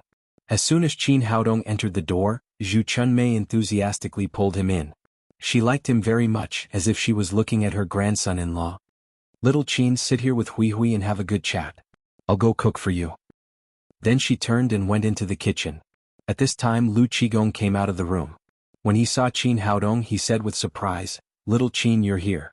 Come to my room quickly. I have something good to show you." After that, he pulled Qin Haodong into his room without any explanation. Su Hui shook her head slightly and could only follow him in. "Little Qin, thank you so much this time. If it weren't for the jade pendant you gave me, the archaeological work wouldn't have been completed so smoothly. Last time when he was in the ancient tomb, the archaeological work was suspended. Later, Qin Haodong cured his illness and Lu Qigong entered the ancient tomb with the jade pendant. Sure enough, as Qin Haodong said, people within a radius of 10 meters would be fine, but people beyond 10 meters would feel cold all over and get sick after a long time. With the pendant as a guarantee, the archaeological work went very smoothly. All the finishing work was completed yesterday, and he had just returned to Shanghai this morning. Qin Haodong said, "It's good that everything went smoothly. Take this thing with you. You can use it when you enter the ancient tomb in the future." "Little Qin, take a look. We've made a huge discovery this time. Guess whose tomb it is?" Lu Qigong said as he turned on the computer and pulled up the video materials left by them during the archaeological work. These materials were all internal records and outsiders could never see them. He was sincerely grateful to Qin Haodong for his help, so he shared what he thought was the most precious thing with him. Qin Haodong moved the mouse and kept flipping through the photos on the screen. To be honest, he was not very good at these archaeological things, nor was he very interested in them. However, this tomb was extremely luxurious and spacious. The collection in the tomb was indeed very rich, and each of them looked very beautiful. He cooperated and asked, "Old master, whose tomb is this?"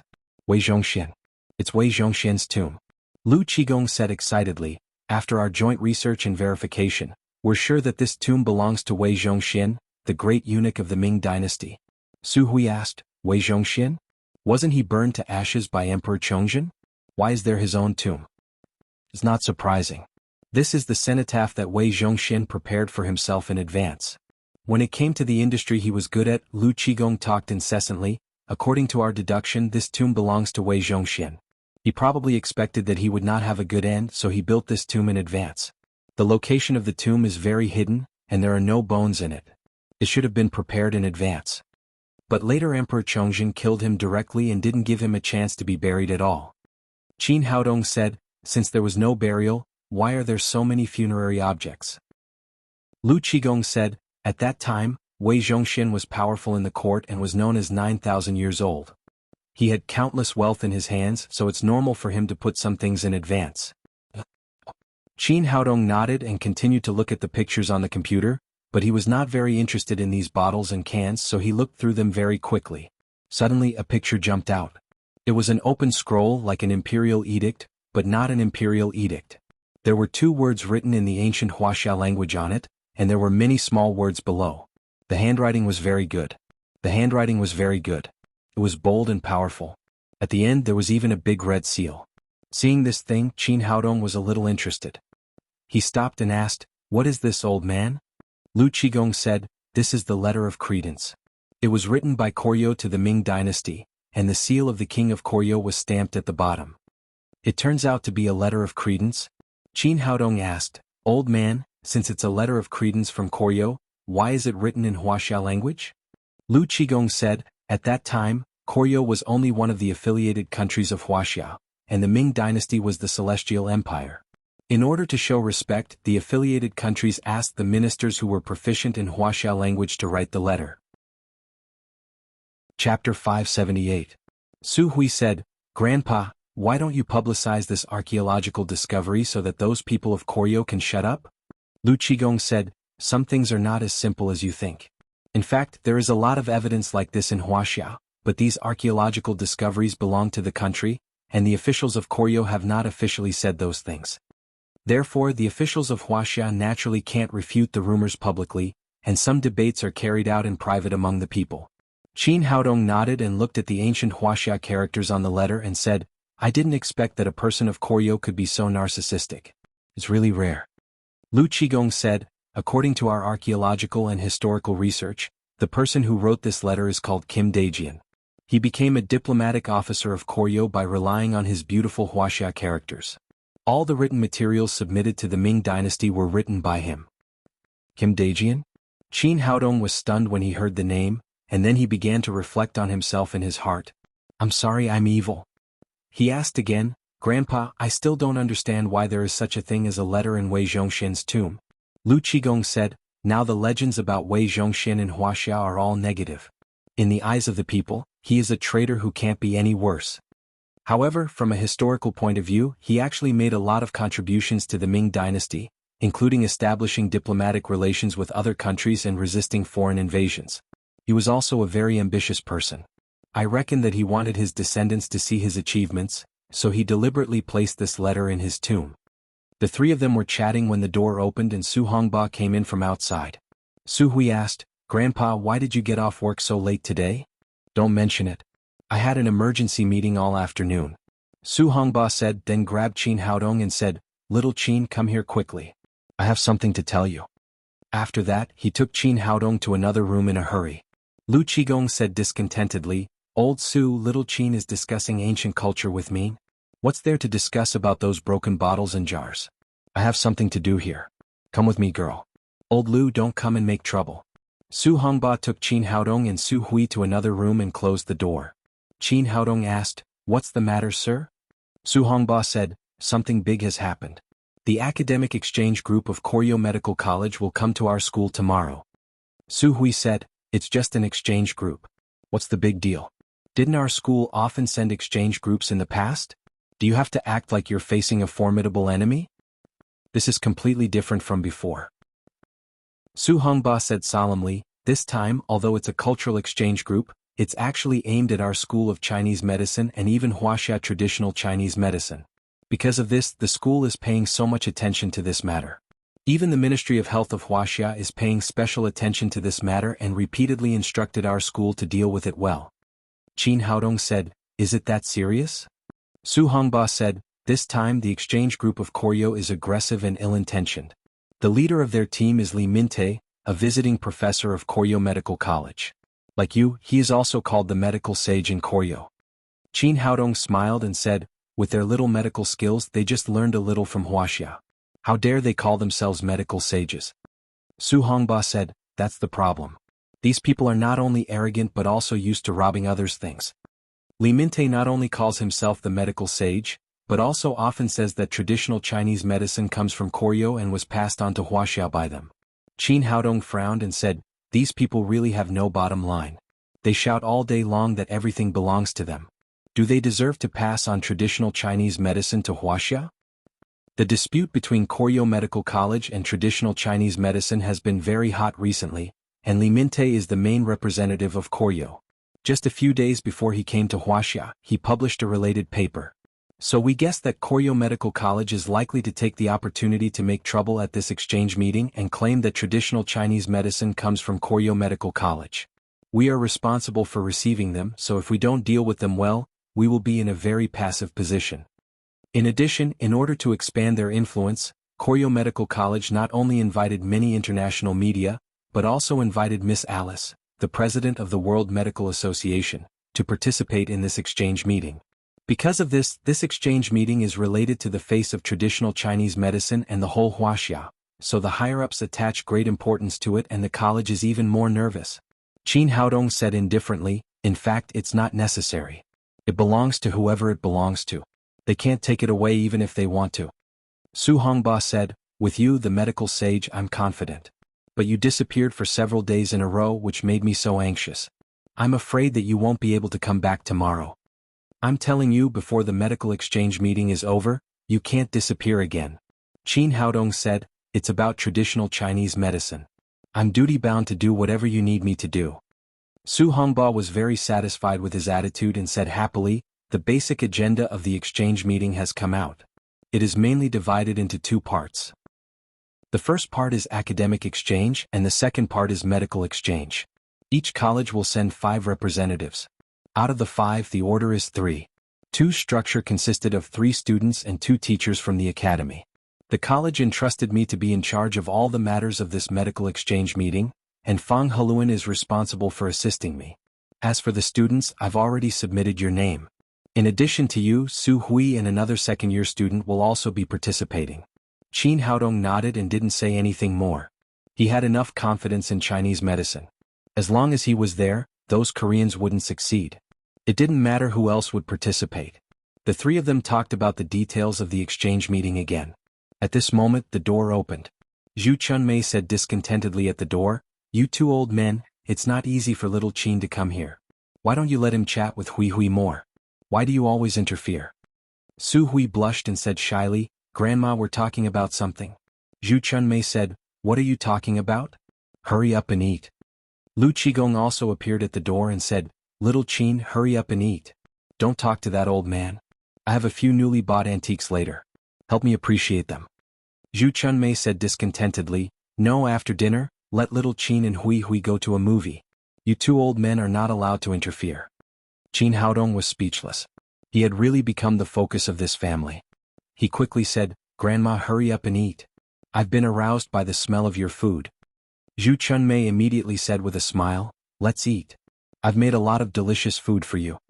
After sitting at the table, Zhu Chunmei asked Su Hui to sit on the left side of Qin Haodong, and she sat on the right side.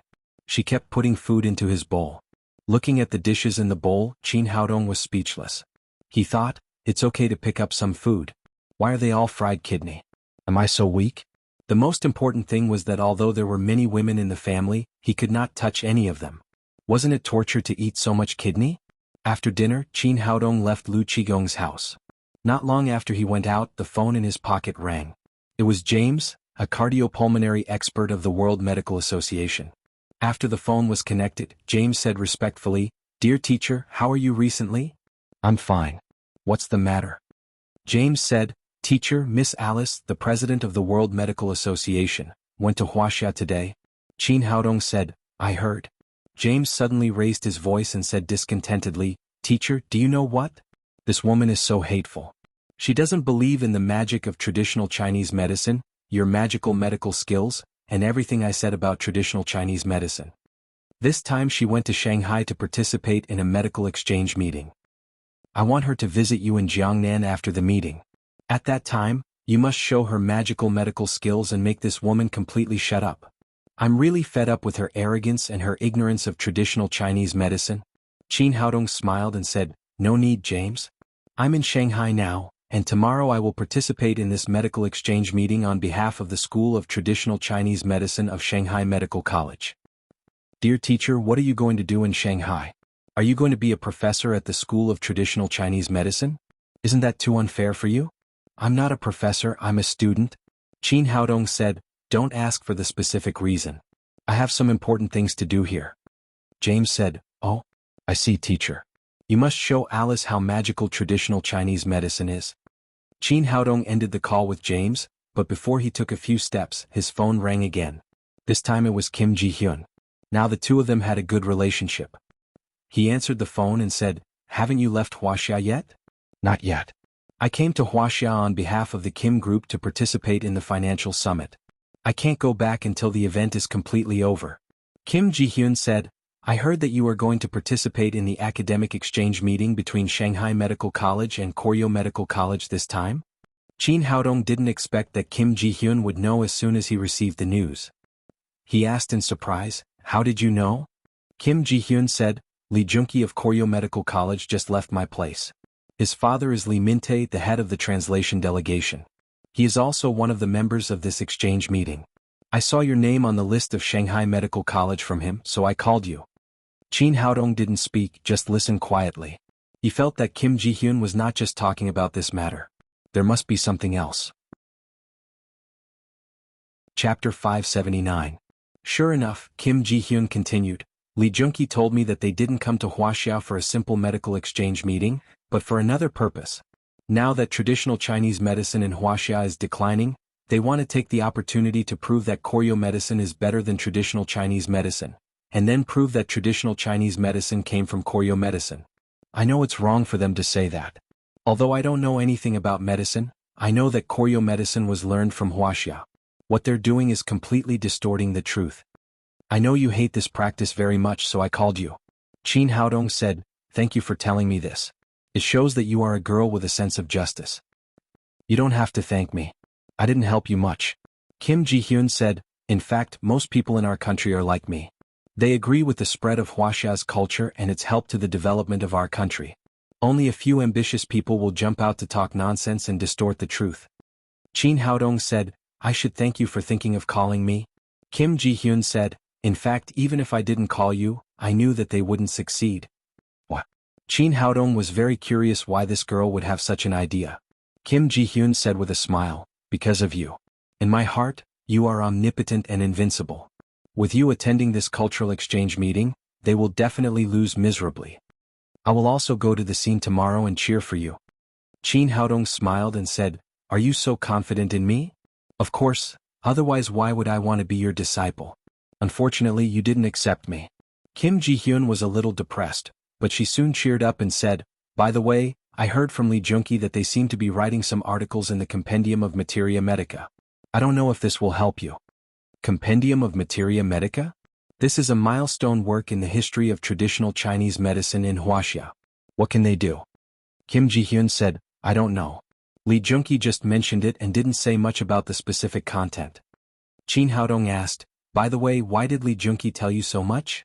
Kim Ji-hyun paused for a moment and said shyly, Because he has been pursuing me, but I didn't agree because I think this person is too materialistic. After hanging up the phone, Qin Haodong recalled what Kim Ji-hyun had just said. Now it was basically certain that Koryo came to Shanghai with bad intentions this time. However, after thinking for a long time, he still couldn't figure out how the other party would make a fuss about the Compendium of Materia Medica. The next day, the cultural exchange meeting between Koryo Medical College and Shanghai Medical College's School of Traditional Chinese Medicine officially began, and the location was chosen in the auditorium of the medical college. A platform for the exchange meeting was built in the middle of the auditorium. The platform was surrounded by reporters with cameras. Most of them were from Wuxia and some were from Koryo and M country. The seats around the auditorium were full of students who came to watch.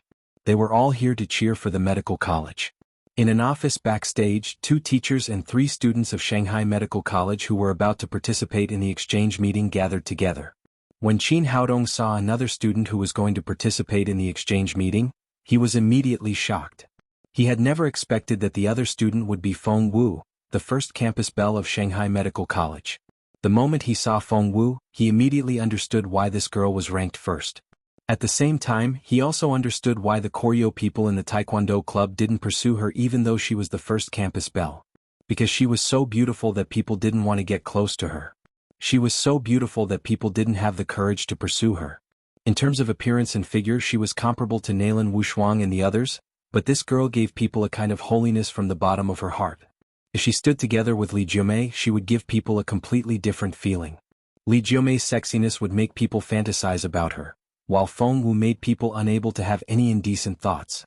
Blasphemy. If it was just her appearance, Qin Haodong would not be so shocked. More importantly, she was an expert at the 8th level of the Supreme Power Realm. Feng Wu was not very old. She was only 21 or 22 years old. How did she do it? When Qin Zongheng broke through the bottleneck of the Supreme Power Realm at the age of 18, he was praised as a rare martial arts genius. Yi Qing reached the 6th level of the Supreme Power Realm at the age of 28 with the help of her master. If her cultivation was completely based on cultivation, then her aptitude was too amazing, wasn't it? As a Supreme Power Master at the 8th level, Feng Wu immediately noticed Qin Haodong's gaze on her, but she didn't know that her cultivation had been seen through. She thought that he was just shocked by her appearance like ordinary people, so she didn't care at all. Su Hongba introduced them to each other and briefly told them about the matters to pay attention to in the exchange meeting. Then they walked to the front desk together. When they went to the stage, the 5 members of the delegation of Koryo were already in place. They sat there according to the seats prepared in advance. The leader was an arrogant old man who looked about 60 years old. He was the head of the delegation of Koryo, a visiting professor of Koryo Medical College, and also known as the medical sage Li Minte. Next to him was a young man in his 30s. He was his son Li Junki. He was known as the medical sage in Koryo and also taught at Koryo Medical College. Next to the father and son sat 3 students of Koryo Medical College. In the middle was a very beautiful girl.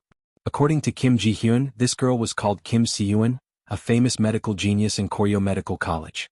It was rumored that her medical skills were even better than that of the young doctor, Li Junki. There were also 2 male students, Lin Yongzheng and Song Dongshu. However, compared with the dazzling Kim Si-yuan, the 2 of them seemed a little dull. On such a small stage, the 3 top beauties, Feng Wu, Kim Si-yuan, and Su Hui, immediately made the male students watching on both sides excited. Originally, they just came to cheer for their college, but they didn't expect to have such an unexpected harvest. All of them suddenly felt as if they had been injected with chicken blood and were extremely excited. At this moment, the principal, Ho Wenbin, led a beautiful woman with blonde hair and blue eyes to the stage. This woman was tall and about 180 meters tall, about the same height as Ho Wenbin. The most outstanding thing about her was her sexy figure. European women still had a unique advantage in this aspect. Two towering peaks almost broke through the restraint of the bra.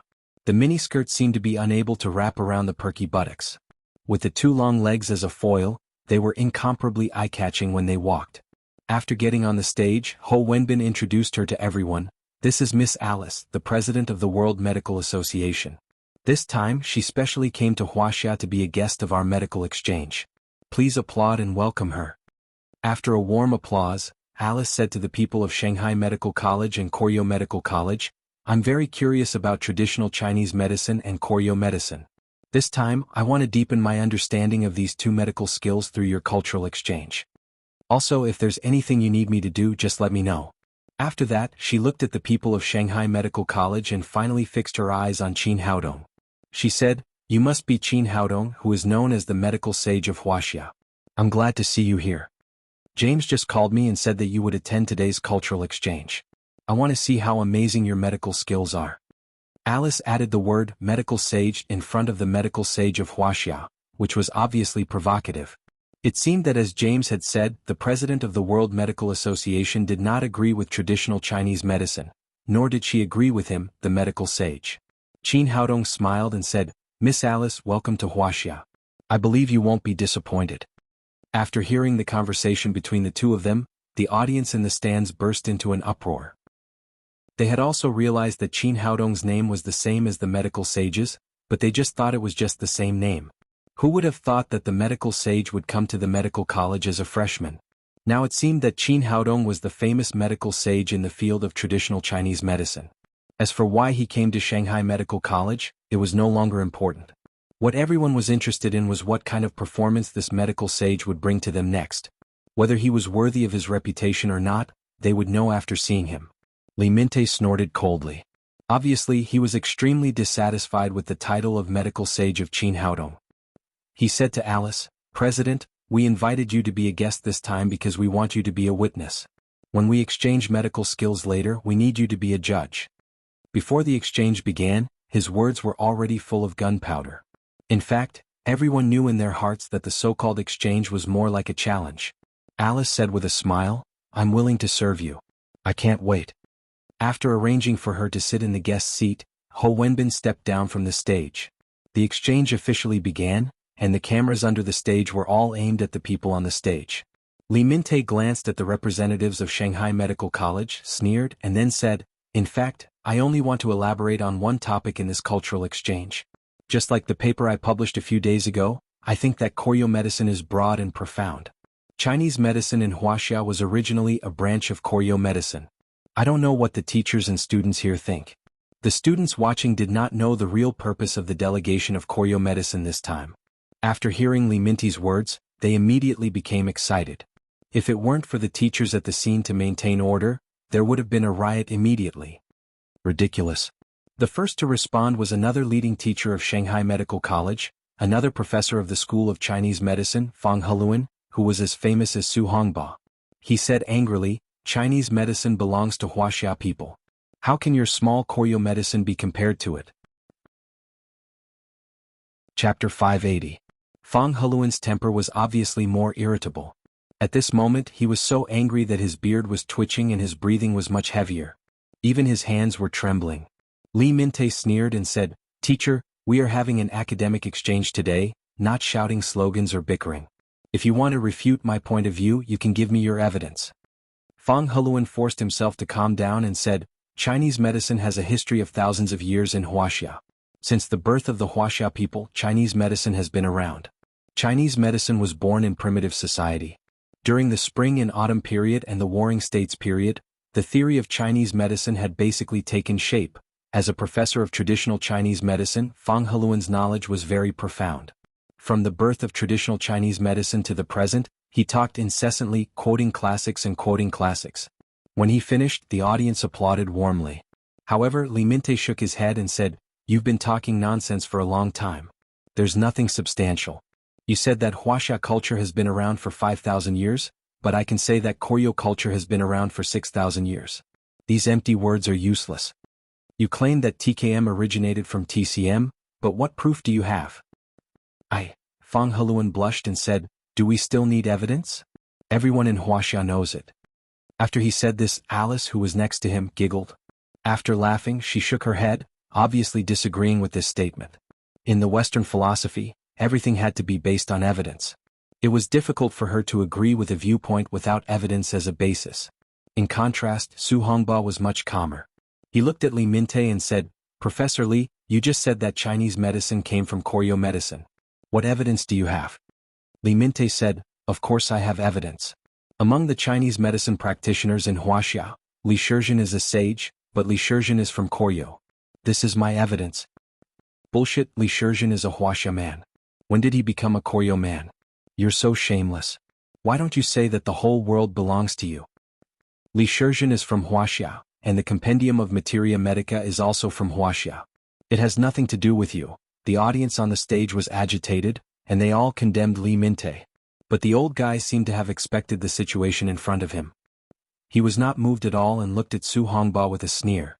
Su Hongba suppressed the anger in his heart and said, "Professor Li, you can't say that.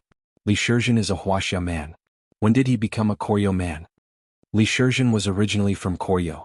Later he came to Hubei of Huaxia to spread the culture and stayed for a period of time. He taught you a lot of medical things. Su Hongba said, "Professor Li, you just said that everything needs evidence. You said that Li Shizhen is from Koryo. What evidence do you have?" "Of course I have evidence." Li Mingtai said proudly, "The surname Li is a big surname in our country, so Li Shizhen is from our country. Our Li family is the descendant of Li Shizhen, and it's precisely because of our medical inheritance and outstanding genes that our Li family's descendants have such outstanding achievements in the medical field," holding up the banner of TKM. "A bunch of nonsense. This is utter nonsense." Zhang Heluan, who had a bad temper, almost jumped up in anger. Su Hongba was also so angry that his face turned red. Although he was mentally prepared in advance, he did not expect that Li Mingtai would use this as a reason. Qin Haodong was also shocked by this magical theory. Yesterday he heard from Kim Ji-hyun that the delegation of Koryo was going to make a fuss about Li Shizhen, but he did not expect that it would be like this. He really didn't know what these people of Koryo were thinking. Last night he saw a well-known scholar of Koryo put forward 3 pieces of evidence to prove that Confucius was from Koryo. The first piece of evidence was that people of Koryo believed that Jizi in the Shang dynasty was the ancestor of Koryo. Jizi was from Shandong and Confucius was also from Shandong, so Confucius was from Koryo. The second piece of evidence was that people of Koryo often worshipped Confucius, so Confucius was from Koryo. The third piece of evidence was even more absurd. They even made up a Tanjun who had lived for 1908 years. It was said that this magical figure had conquered the entire central plains of Huaxia, so Confucius was from Koryo. Last night he was shocked by these 3 pieces of evidence. He did not expect that Li Mingtai would give such a shocking statement now. He said, "You said that Li is from Koryo?" Since it was a cultural exchange, students were allowed to speak. Li Mingtai glanced at Qin Haodong and said proudly, "Of course, Li Shizhen's surname is Li, so he is the ancestor of our Li family." Qin Haodong said, "Then there is another famous person in the history of Huaxia. His name is Li Lianying. Why don't you say that he is the ancestor of your family? As long as his surname is Li, he is the ancestor of our Li family." The one who spoke was Li Mingtai's son, Li Junqi. This guy obviously did not know much about the history of Huaxia. He thought that as long as it was a famous person it would be right. But after he finished speaking he found that the audience, who had been excited, suddenly burst into laughter. Some people even laughed so hard that they could not stand up straight. Even Feng Wu's holy face showed a smile. He realized that he had said something wrong. He turned to look at his father and asked in a low voice, "Father, did I say something wrong? Who is Li Lianying?" "Shut up." Li Mingtai was so angry that his face turned livid. He wanted to strangle his brainless son. He often studied the history of Huaxia, so he naturally knew that Li Lianying was the most famous eunuch. How could a eunuch be the ancestor of the Li family? He turned around and said angrily to Qin Haodong, "What you said is an insult to our Li family." Qin Haodong said unhurriedly, "But you just said that Li Shizhen is the ancestor of the Li family, which is also an insult to Li Shizhen." After he finished speaking there was another round of warm applause. Ji Fubao and Tian Buguang began to cheer in the front row. Their boss was still the best. He turned the passive situation around and helped them vent their anger. Li Mingtai said angrily, "Li Shizhen is the ancestor of our Li family. There is evidence." After that, he waved his hand to the audience and said, "Bring the evidence up." Below the stage, a man from Koryo handed him a beautifully packaged brocade box. The scene immediately quieted down. Everyone's eyes were focused on the brocade box. They didn't know what was inside. What could prove that Li Shizhen was from Koryo? Li Mingtai opened the brocade box and carefully took out a simple thread-bound book from it. Look, this is my evidence. Qin Haodong and the others looked at the book. There were 4 simple ancient Wuxia characters. Su Hongba said, "This is our Wuxia book. What can it prove?" "Your Wuxia book? Then why is it in my hands?" A sarcastic smile appeared on Li Mingtai's face and he said, "Li Shizhen was originally from Koryo. During the Ming dynasty he came to Wuxia to spread medical skills. He deliberately brought this book to Wuxia, and this is the original copy of our country." Fang Heluan said, "Nonsense. This book was passed from our country to your country. How could it become your book?" Su Hongba said, "Professor Li, can you lend me this book?" "Yes, but it's hard to find the only copy. You must be careful not to damage it." As Li Mingtai spoke, he carefully handed the compendium of Materia Medica to Sun Hongba. Su Hongba gently opened the book and saw that there were ancient Wuxia characters on the yellowish pages. "Professor Li, you said that this book was produced in your country. Then why are all the ancient Wuxia characters used in it? Doesn't it mean that this book was passed from Wuxia to your country?" Li Mingtai seemed to have been prepared. He shook his head and said, "There have been many capable people in our country since ancient times. It's normal for a few of them to be proficient in ancient Wuxia characters. This book is used to spread medical skills to Wuxia. Is it strange that it was translated into Wuxia characters?" Su Hongba was speechless for a while in the face of such a rogue. Su Hui said, "This is no great evidence. Wuxia also has it. How can it prove that it is from your country?" Li Mingtai seemed to be waiting for this question.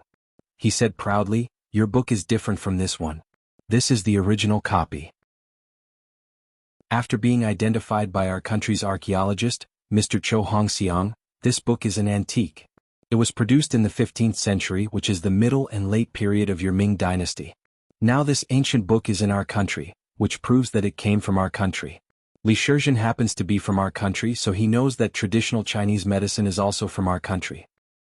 If you don't accept it, you can take out the one from the same period. Of course, it has to be identified by Mr. Cho Hongxiang. After he finished speaking, everyone was silent. Although Li Mingtai's point of view was still absurd, it was much more logical than before. The most important thing was that after the war in the later period, although it was barely passed down, it was all hand-copied or replicas in the later period. There was no original copy from the Ming dynasty. Su Hongba and Fang Heluan looked at each other and saw the complicated expressions in each other's eyes. There was nervousness, helplessness, and even a trace of embarrassment. Although they had made sufficient mental preparations before, Li Mingtai's move was still beyond their expectations. Although everyone knew that it belonged to Wuxia, the original copy was in Li Mingtai's hands. Moreover, it had been 500 or 600 years. There was no evidence to investigate this kind of unsettled case. How could they explain it clearly? Looking at the camera hanging in front of him, Su Hongba became more and more nervous. He couldn't solve this dilemma, so he could only look at Qin Haodong for help. He didn't know if this young man, who was known as the medical sage, would have a way to deal with it. Please bookmark this site to read the latest news. Chapter 581. Qin Haodong had already read through the compendium of Materia Medica in front of him. There was rich spiritual qi on it. Even if it was not the original copy of the compendium of Materia Medica, it was from the era of the Ming dynasty. However, for some reason, it ended up in Koryo and finally fell into the hands of Li Mingtai. It was no different from a hooligan who took other people's things and said it was his own. But he had traveled in the cultivation world for 500 years. He had seen all kinds of things, and what kind of hooligans had he not met? He could be reasonable, but he had 100 ways to deal with Emperor Greenwood's hooliganism. He signaled Su Hongba with his eyes not to be nervous, and then said to Li Mingtai, "This is indeed the original copy of the compendium of Materia Medica, but it belongs to Wuxia and has nothing to do with your country." Li Junqi had just been fooled by him, and now he finally seized the opportunity to take revenge. He shouted, "It's in our hands. Why do you say it belongs to you?" Qin Haodong said, "Because you borrowed it from Wuxia." "Ah." Li Junqi laughed arrogantly and said, "Borrowed it? Why don't you say that we stole it?" Su Hongba and Zhang Heluan also showed puzzled expressions. They didn't know what Qin Haodong was going to do. It was obvious that these people had come to play hooligans. How could they admit that they had borrowed it? All the audience present fixed their eyes on the handsome young man's face, waiting to see how he would give an answer. There's no evidence for stealing, but there's an IOU for borrowing. Qin Haodong said, just last night, I saw the IOU for borrowing this compendium of materia medica from the Great Ming Dynasty. As soon as he said this, the audience immediately became restless. Really? Was this book really borrowed from Wuxia? Since the medical sage said it, he should have his reasons. I choose to believe him. These people are so hateful. They obviously borrowed it from us, but they said it was their own. They didn't expect that Wuxia still has an IOU, did they? Li Junqi's expression changed greatly and he shouted, that's impossible. How can there be an IOU for something hundreds of years? Qin Haodong sneered and said, the things you borrowed have been intact for hundreds of years. Are you allowed to borrow things without returning them? Are we not allowed to keep the IOUs? Li Junqi still wanted to say something, but he was stopped by Li Minte. He turned to look at Qin Haodong and asked solemnly, you said you saw the IOU of the Compendium of Materia Medica? Qin Haodong said, of course.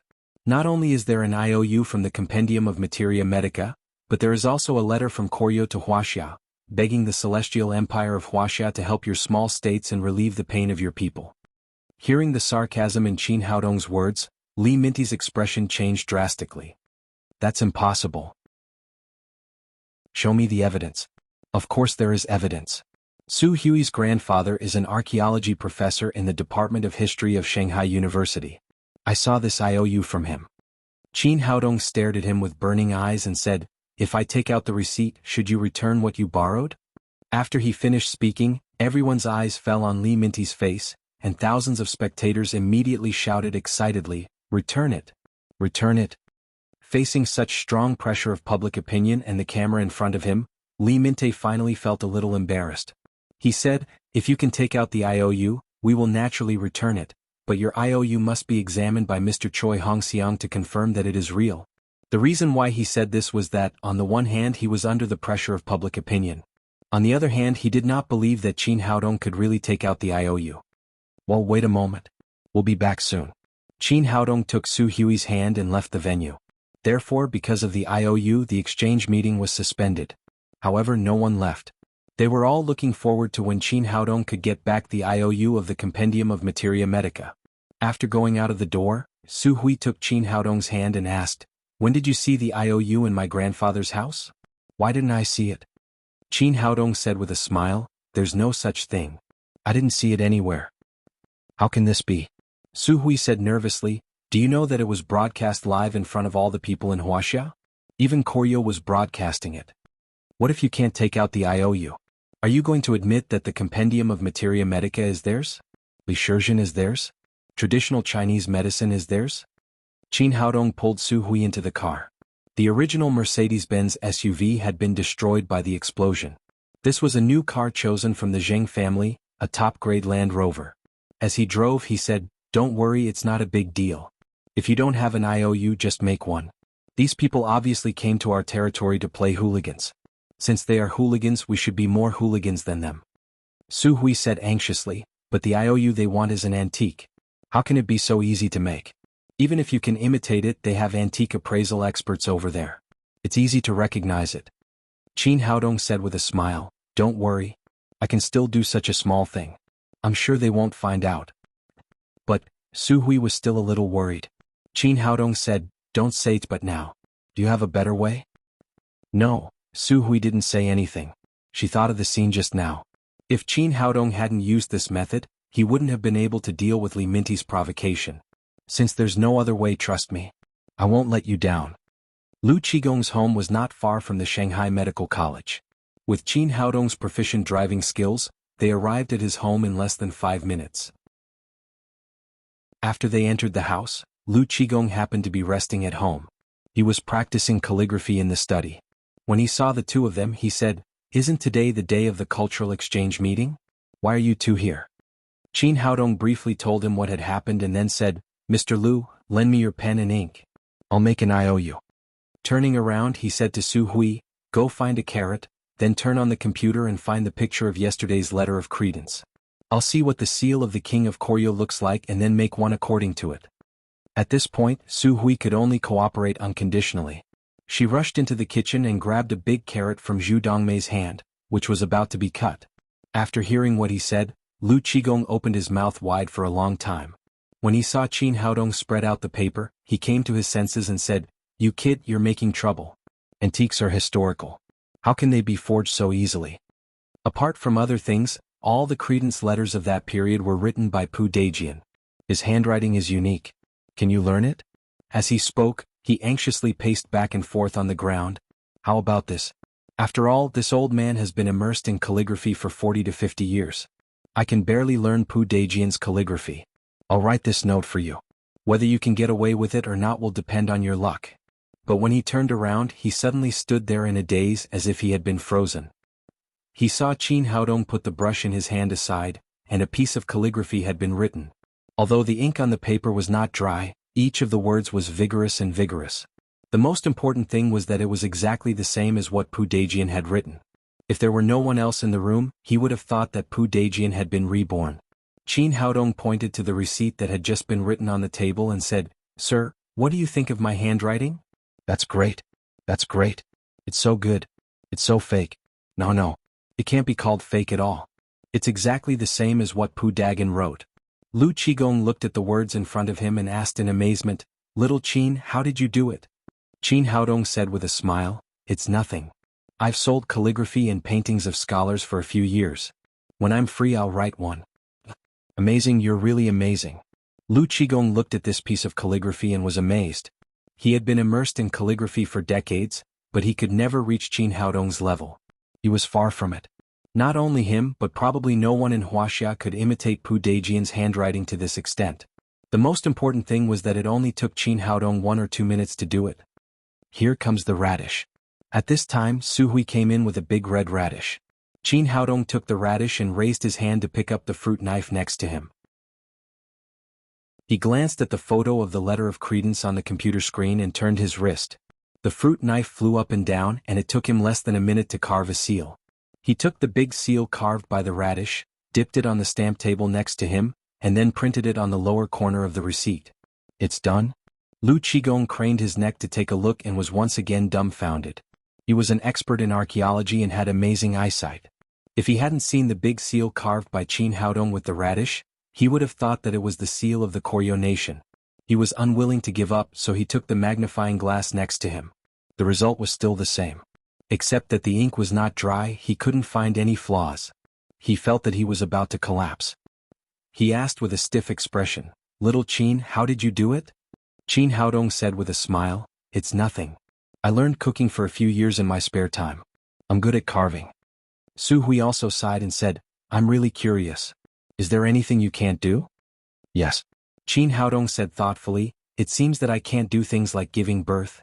Su Hui glared at him coquettishly and said, "You're not serious." Lu Qigong came to his senses and said, "Little Qin, although your calligraphy is flawless and the seal is perfect, it's fake after all." Chapter 582. Su Hui also looked at Qin Haodong and there was worry on her smiling face. Everything was so perfect, but a fake was a fake after all, and it couldn't be compared with the real thing in any case. "It's nothing. I just need to deal with it." Qin Haodong took the written receipt and rolled it into a scroll. He filled his palm with greenwood genuine qi and gently wiped it. When he opened it again, everything changed. The Xian paper, which was as white as snow just a moment ago, had become extremely dim, as if it had been eroded by countless years. The words and seals on the Xian paper had also become dull, without any new marks. The entire scroll seemed to exude a simple and unadorned aura. "It's done this time.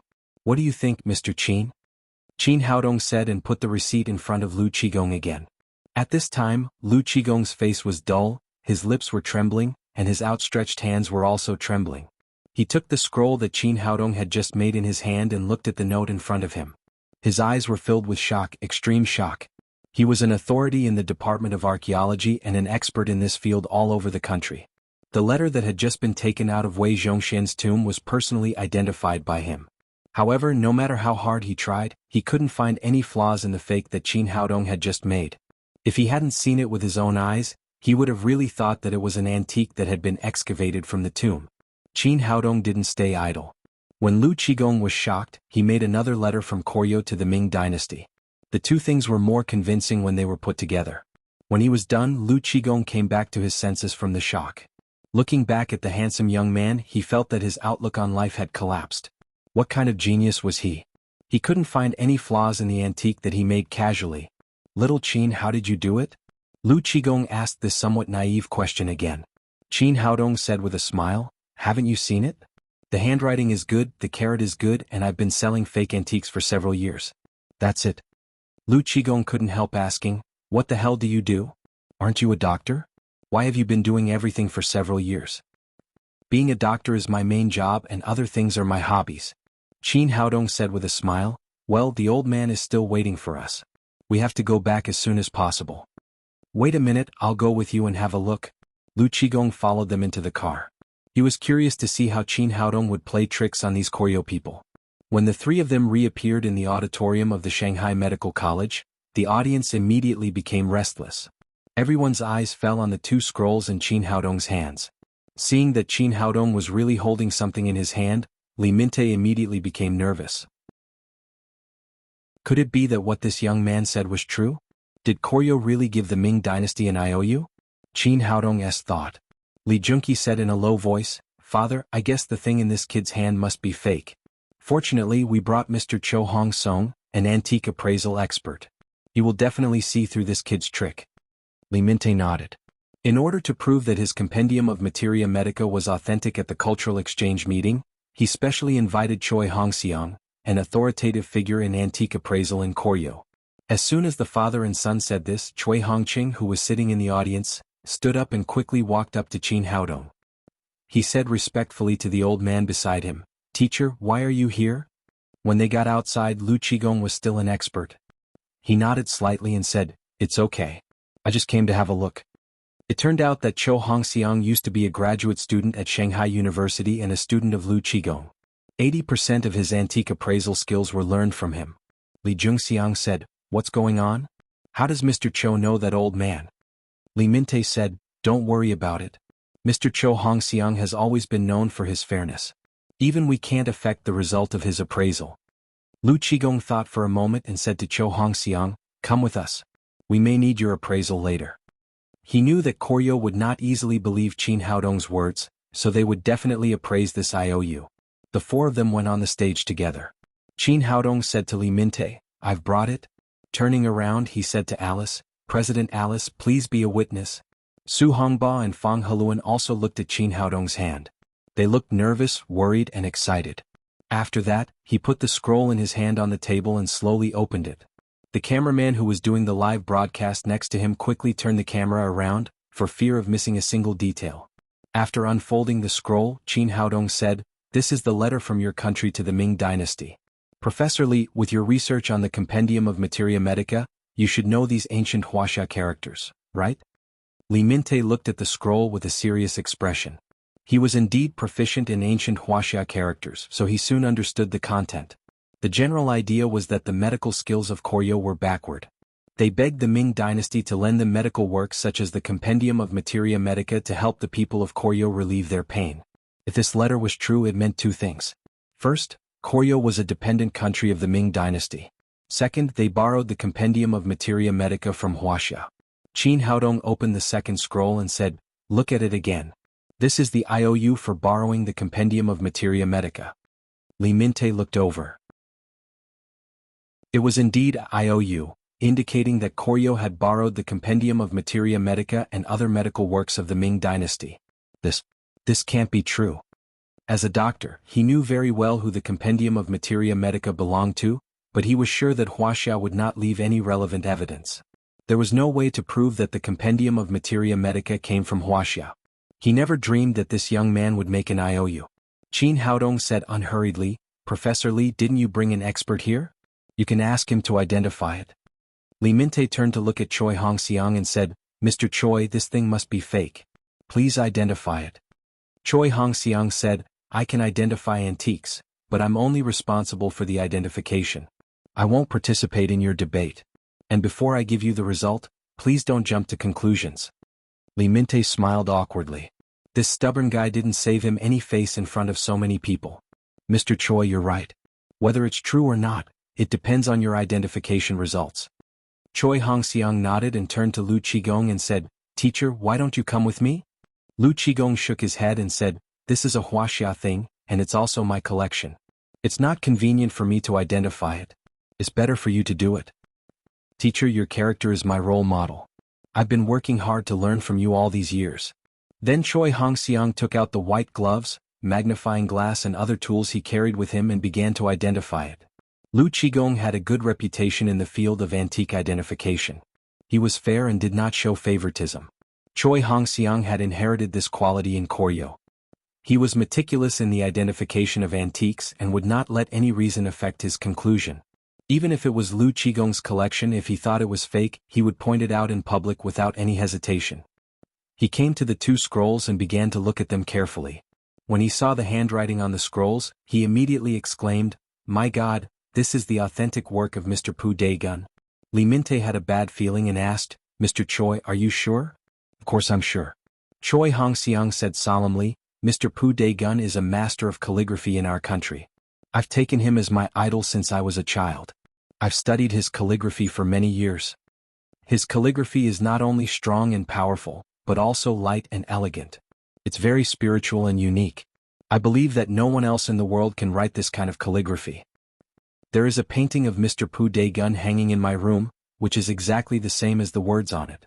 I'm sure that this is definitely the authentic work of Mr. Pu Daegun. No one else can copy it." Cough, cough, cough. Lu Qigong coughed violently and almost choked to death by his own saliva.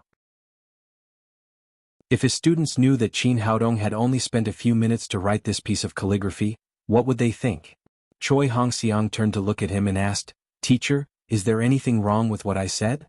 Yes, you're right. I've just caught a cold these days and coughed a little." Although Lu Qigong was a fair person, the Compendium of Materia Medica originally belonged to Wuxia. Of course he would not be so stubborn. Otherwise he would not have followed them. After getting his teacher's affirmation, Choi Hongxiang was excited and continued to identify it. When he saw the seal below, he exclaimed again, "This is the national seal of Koryo. In ancient times, only very important documents were used. I can guarantee with my head that this is absolutely authentic." Cough, cough, cough. Lu Qigong coughed violently again. His disciple really dared to say anything. He even put his head on the seal that was dug out by a big radish. This time even Su Hui, who had always been quiet, showed a smile on her face. If it weren't for the fact that her grandfather couldn't identify it, she would really think that the antique appraisal expert of Koryo was a fake. But now it seemed that it was obviously not true.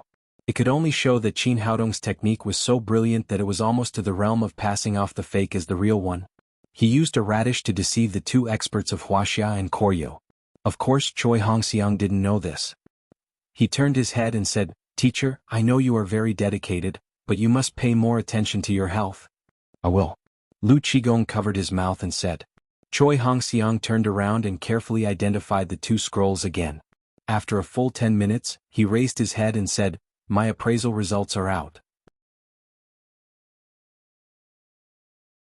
Chapter 583. Hearing the result of the appraisal, everyone's eyes were focused on Choi Hongxiang. Many people present were nervous. They didn't know if the appraiser brought by Koryo would be partial to their own people. Choi Hongxiang didn't care about this and continued, "Mr. Daejian is the most famous diplomat in our country more than 500 years ago. He has superb calligraphy which can be said to be his own style. After my appraisal just now, this letter and this IOU were both written by Mr. Daejian, and they are also stamped with the seal of our country's king. In addition to these 2 points, these 2 scrolls are antique and the traces of carving are obvious. I'm sure that they are antiques from more than 500 years ago. In conclusion, I'm sure that this letter and this IOU are authentic." Cough, cough, cough, cough. Lu Qigong coughed even more violently this time. Antiques from more than 500 years ago were obviously made by Qin Haodong in less than 5 minutes. However, he didn't dare to tell his apprentice about this in his life. Otherwise, it might completely destroy Choi Hongxiang's belief in antique appraisal. After hearing this result, the audience in the whole venue cheered. They didn't expect that Qin Haodong would really take out the IOU of the Compendium of Materia Medica. Now they could return it to its original owner. Li Minte looked incredulous and said with a pale face, "Impossible, this is absolutely impossible. Mr. Choi, did you see it wrong?" Choi Hongxiang's face darkened and he said in a cold voice, Professor Li, you can deny it. You can refuse to return the compendium of Materia Medica, but you can't insult my profession and my appraisal results. I can guarantee with my identity as an appraiser that these two things are authentic. As for whether you will return the compendium of Materia Medica or not, that's a matter of your personal credit. Qin Haodong was overjoyed. This guy was really interesting. Not only did he give him the result he wanted, but he also helped him. Now, under the watchful eyes of the public, he was afraid that Li Mingtai couldn't go back on his word even if he wanted to. Su Hui's face was strange. In her opinion, Qin Haodong had conquered this man with a carrot. Don't deny it. You have to return the things you borrowed. Hurry up and return the compendium of Materia Medica to us. Your appraiser said that the IOU is authentic. What reason do you have not to return it? Li, do you want to go back on your word in front of the whole world? Li Mingtai looked at the excited audience, looked at Alice, whose eyes were shining next to him, and then looked at the camera above his head. Although he was extremely reluctant to return the compendium of Materia Medica, he was finally under pressure and said with difficulty, I repeat what I said. This compendium of Materia Medica will be returned to Wuxia. After that, he reluctantly pushed the compendium of Materia Medica to Qin Haodong. Qin Haodong took the ancient book and handed it to Lu Qigong. Old master, please hand it to the country for me. Lu Qigong held the original copy of the compendium of Materia Medica and said excitedly, Little Qin, I thank you on behalf of all the Wuxia people. He knew the value of this book. If it was taken to the auction, it could be sold for at least hundreds of millions or even billions. It was really commendable that Qin Haodong could return such a valuable thing to the country without hesitation. Hooray, our things are finally back. Good job. The holy doctor is a good man. The compendium of Materia Medica belongs to Wuxia. Li Shizhen belongs to Wuxia traditional Chinese medicine. It belongs to Wuxia. Seeing that the treasure that had been passed down in his family for many generations was taken away just like that, Li Mingtai's face was pale and his heart was bleeding. He had thought that his strategy was foolproof, but he didn't expect that it would be easily destroyed by the young man in front of him, and he even lost the original copy of the compendium of Materia Medica. Qin Haodong looked at him and said with a smile, Professor Li, since the book has been returned, this receipt is yours. Take it away. This is an old object from 500 or 600 years ago. If you take it out to auction you can sell it for a lot of money. Looking at the two scrolls in front of him, Li Mingtai didn't know what to feel in his heart. This was a mockery of him and the entire Koryo. If this thing was spread out, it could only prove that Koryo used to be a vassal of Wuxia, and Koryo medicine originated from Wuxia traditional Chinese medicine. Therefore, no matter what, he would not take these two things out to auction. After the appraisal, Lu Qigong and Choi Hongxiang walked off the stage together and sat in the audience seat next to them. The debate on the stage continued. As the leading teacher and the person in charge today, Su Hongba was beaming with joy at this time. He was extremely proud. Fortunately, he had the foresight to bring the medical sage to this exchange meeting today. Otherwise, this big trouble would be really difficult to solve. Maybe he would lose face in front of the whole world. He looked at Li Mingtai with a smile and said, Professor Li, now the truth is out. The compendium of Materia Medica belongs to Wuxia, and Li Shizhen also belongs to Wuxia. From this, it seems that traditional Chinese medicine was also spread from Wuxia to Koryo. What else do you have to say? Li Mingtai had calmed down at this time. After all, the debate had just begun, and he still had other trump cards that he hadn't used yet. Professor Su, it's just a book. It can't explain so many things. Su Hongba said, do you have other evidence to prove that traditional Chinese medicine came from Koryo? Of course. Li Mingtai said plausibly, whether it's traditional Chinese medicine or Koryo medicine, it's all about acupuncture.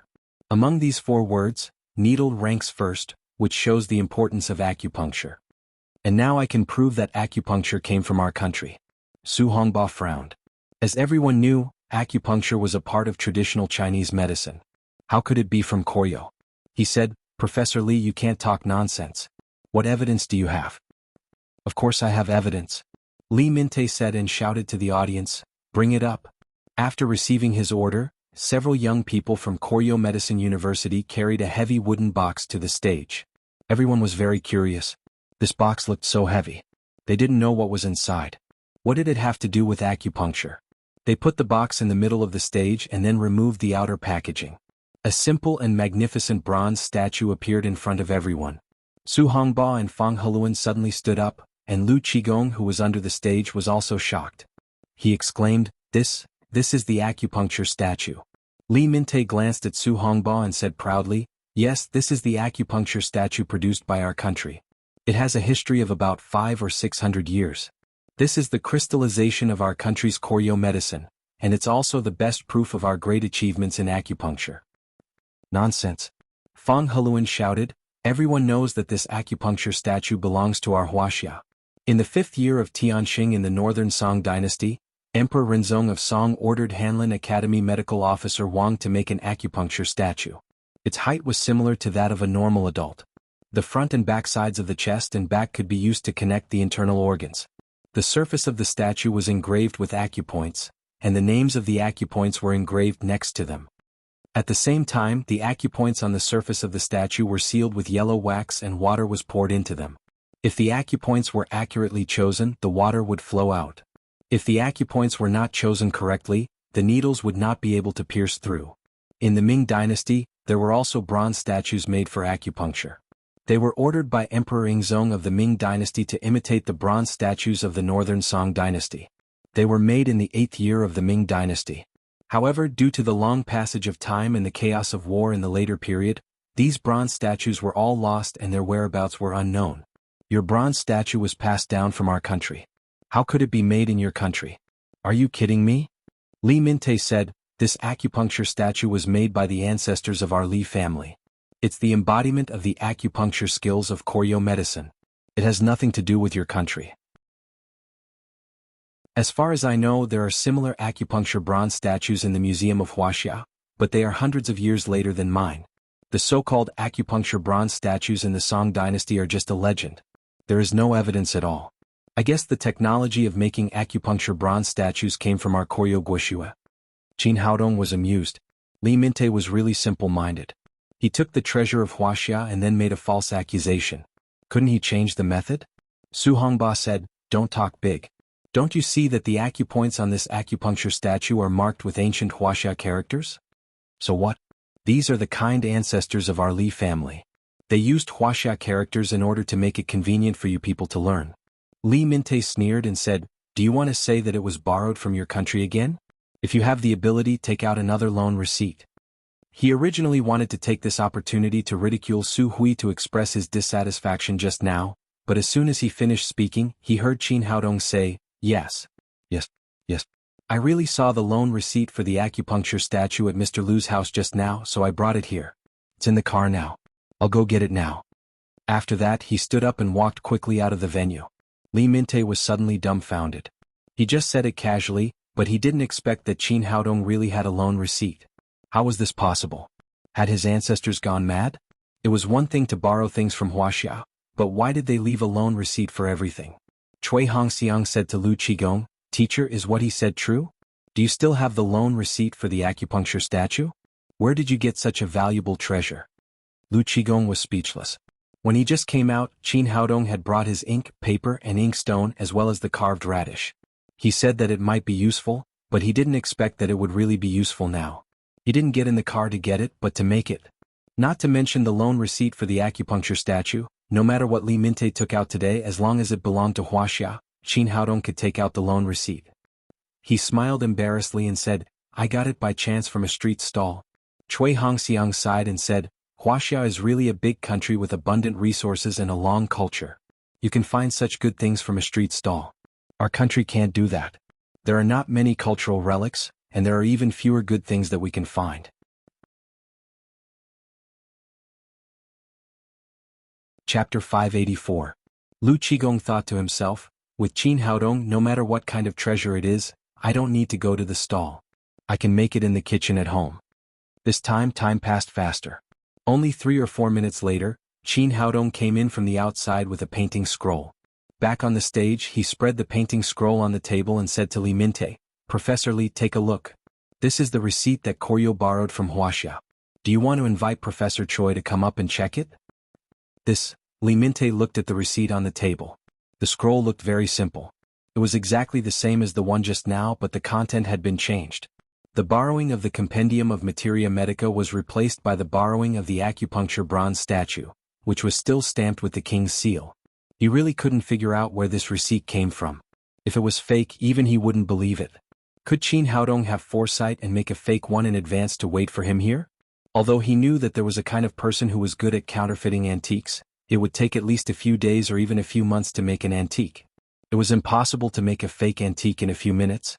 In addition, Choi Hongxiang was famous for his stubbornness and integrity, and his antique appraisal level was also one of the best. How could he deceive his eyes?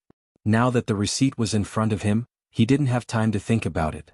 But this time he naturally couldn't easily return the acupuncture bronze statue. There's no need to appraise it. He directly skipped the appraisal process. Qin Haodong said with a smile, "Since Professor Li thinks this receipt is real, shouldn't you return the acupuncture bronze statue to us?" Li Minty's heart twitched. He had taken out a treasure, but Qin Haodong wanted to take it back with the receipt, which made him so depressed that he had the urge to vomit blood. This time, of course, he wouldn't easily return the acupuncture bronze statue. He said, "Even if your receipt is real, it can't prove that it's our Li family's acupuncture bronze statue that you borrowed. Of course, if I don't return it, you will definitely be unwilling and think that I'm denying it. Let's do it this way. Today I will challenge Wuxia traditional Chinese medicine with the acupuncture bronze statue. As long as the people of Shanghai Medical College can surpass our Koryo Medical College in using the acupuncture bronze statue, I will return it to you. If you can't win, how can you claim that this thing belongs to you? It can only mean that it belongs to our Li family. At the same time, it also proves that your Chinese medical skills are inferior to our TKM." Su Hongba asked, "How do you want to compete?" Li Minte said, "This acupuncture statue has 354 acupuncture points. We'll use silver needles to pierce the acupuncture points. Let's see who can finish it in the shortest time." Su Hongba couldn't help frowning. Li Minty's method of competition sounded extremely fair, but in fact, it contained his thoughts. This acupuncture statue had been placed in the Li family for many years, and they had practiced it countless times. Naturally, they were very familiar with it. On the other hand, in Wuxia, as the place where the acupuncture bronze statue was produced, no one had even touched the acupuncture bronze statue. The few replicas were also placed in the museum. Naturally, they were very unfamiliar with how to use them, so they were at a disadvantage. But if they didn't compete, not only would they agree with Li Minty's words, but they would also weaken the momentum of Wuxia traditional Chinese medicine. They didn't even dare to accept a competition. How could they say that Koryo medicine originated from Wuxia? Thinking of this, he couldn't help but look at Qin Haodong. In this kind of competition, he and Fang Heluan were old and their bodies were not flexible enough. Naturally, they couldn't compete in speed. They could only rely on these young people, and Qin Haodong was his biggest reliance. Qin Haodong smiled and nodded at him. This kind of competition was extremely difficult for others, but it was not worth mentioning for him at all. Although he had never touched the acupuncture bronze statue, he had already figured out the structure of the acupuncture bronze statue with the powerful perception of his spirit. Even if others practiced thousands of times on this acupuncture bronze statue, they would not be able to reach his level. Seeing that he was full of confidence, Su Hongba immediately felt confident. He turned his head and said to Li Minte, "Okay, we'll take it. If you lose, remember to send the acupuncture statue back." "Don't worry." A sly smile appeared on Li Minty's face. "If we lose, we'll return the acupuncture statue. But what if you lose? Do you have to take out some stakes to be fair?" Su Hongba said, "What do you want to bet?" Li Minte said, "Other things can't be compared with the acupuncture statue at all. Let's bet on the compendium of Materia Medica just now. How about it? Do you dare?" Su Hongba's expression suddenly changed. If it was something else, he would dare to agree, but the compendium of Materia Medica was too important to Wuxia. This treasure had just been taken back by Qin Haodong. If he lost it again, he was afraid that he would become the sinner of the whole Wuxia and the sinner of traditional Chinese medicine. Li Minte said with a sinister smile, "What's wrong? Professor Su, don't you dare? Didn't you just say that traditional Chinese medicine came from Wuxia, acupuncture came from Wuxia, and the acupuncture statue came from Wuxia? Now you don't even dare to compete with the acupuncture statue. How dare you say that?" Seeing his conditions, the audience present were all filled with righteous indignation and shouted together, "Let's bet. We'll bet with him. Wuxia traditional Chinese medicine is the best in the world. There's no need to be afraid of Koryo medicine. The acupuncture statue is ours. We must let it return to Wuxia." At this time, the live broadcast on the internet was also becoming more and more popular. More and more people gathered in front of the monitor and began to cheer for traditional Chinese medicine. The more it was like this, the more pressure Su Hongba felt.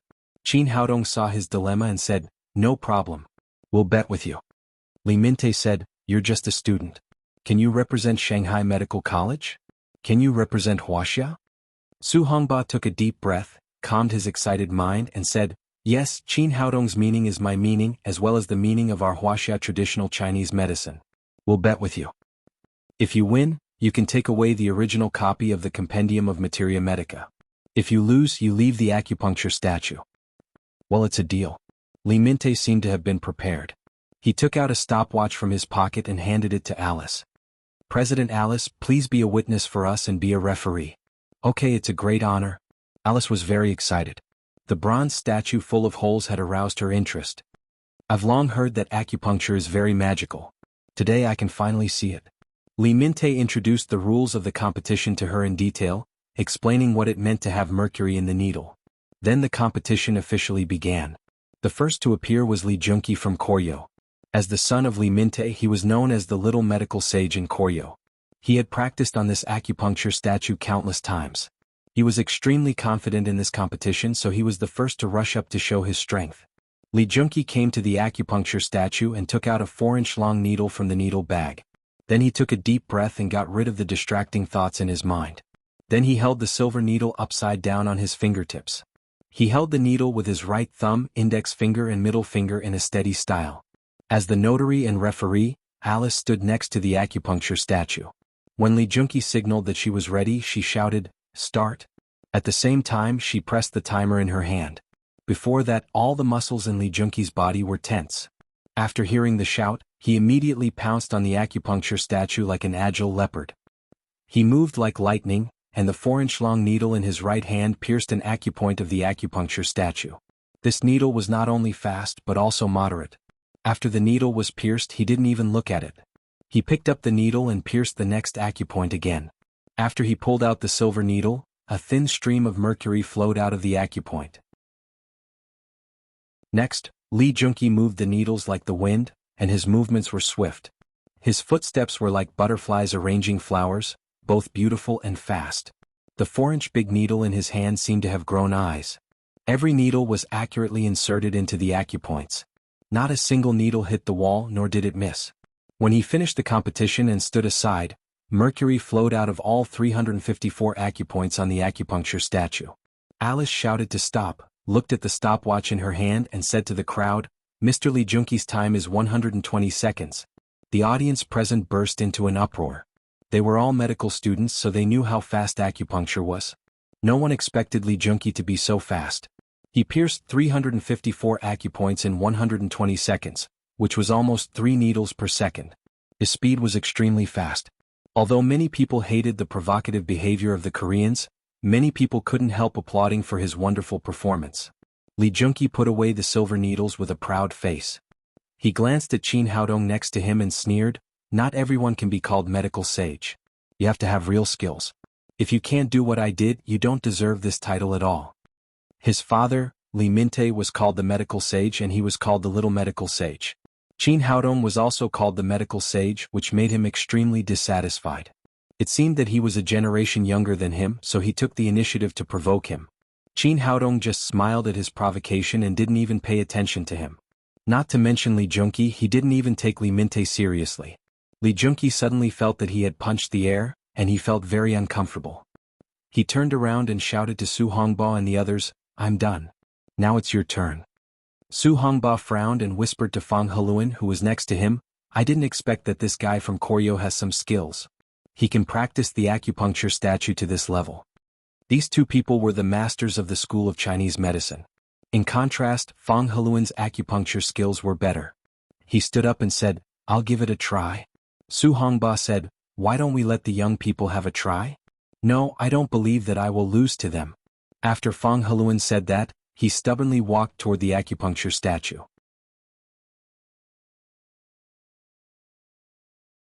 Chapter 585. Looking at Fang Heluan's slightly stooped figure, Su Hui whispered in Qin Haodong's ear, "What do you think of Mr. Fang? Can he beat Li Junqi?" Qin Haodong said, Acupuncture is about the integration of body, eyes, mind and hands. Mr. Fong has been immersed in acupuncture for a lifetime and has profound attainments. Unfortunately, because of his age, his body, eyes and hands can't be compared with Li Junqi in his prime. Because of this, Li Mingte didn't do it himself. It's not because he disdains it but because he can't compare with Li Junqi. Su Hui nodded and said, "What kind of result do you think Mr. Fong can achieve?" Qin Haodong said, "None of us have touched this acupuncture statue. If Mr. Fong takes it home and practices it for a month or two, it should be no problem for him to enter 3 minutes. But now he can't. I guess he can't even enter 8 minutes." While they were talking, Fong Heluan had already arrived in front of the acupuncture statue. He took out the silver needles and raised his hand to stab the acupuncture statue after Alice said start. He was very accurate in recognizing the acupoints. After each needle was pierced, mercury immediately flowed out. Unfortunately, as Qin Haodong said, because of his age, the speed of his movements, the speed of his hands and the speed of his eyes couldn't be compared with Li Junqi's. If they were competing in acupuncture, he had a great chance of winning, but now they were competing in speed. After a dozen needles, he showed signs of fatigue. His speed decreased and there was a problem with the coordination of his eyes and hands. After a few crisp sounds, he stabbed the body of the bronze statue one after another. After barely stabbing more than 100 needles, the old man began to pant and sweat appeared on his forehead. When he finally stabbed all 354 acupoints, Alice stopped the timer in her hand and announced, "It took 485 seconds." After hearing this result, Fong Heluan looked disappointed. He walked back to his seat and murmured, I'm old after all." Su Hui said in a low voice, "Your guess is really accurate. It's only 5 seconds away. I'm going to give it a try. Guess what result I can get?" Qin Haodong said, "Your physical fitness is good enough, and your moves are fast enough. It's a pity that you have never touched the acupuncture statue. Compared with Li Junqi, you lack proficiency. It should be about 300 seconds. Su Hui said with some dissatisfaction, "After taking your physique-improving pill, my physical quality is much better than that of ordinary people. Besides, I have practiced the 9 magic needles of plum blossom. I don't think I will lose." Qin Haodong smiled and said, "Try it and you'll know. I'll go now." Su Hui clenched her fists and walked toward the acupuncture statue after Fong Heluan walked back. She had also chosen a 4-inch needle. As soon as the competition began, her hands moved as fast as lightning, rapidly stabbing at the acupuncture statue. As she had just said, after taking the physique-improving pill, her physical fitness was much better now.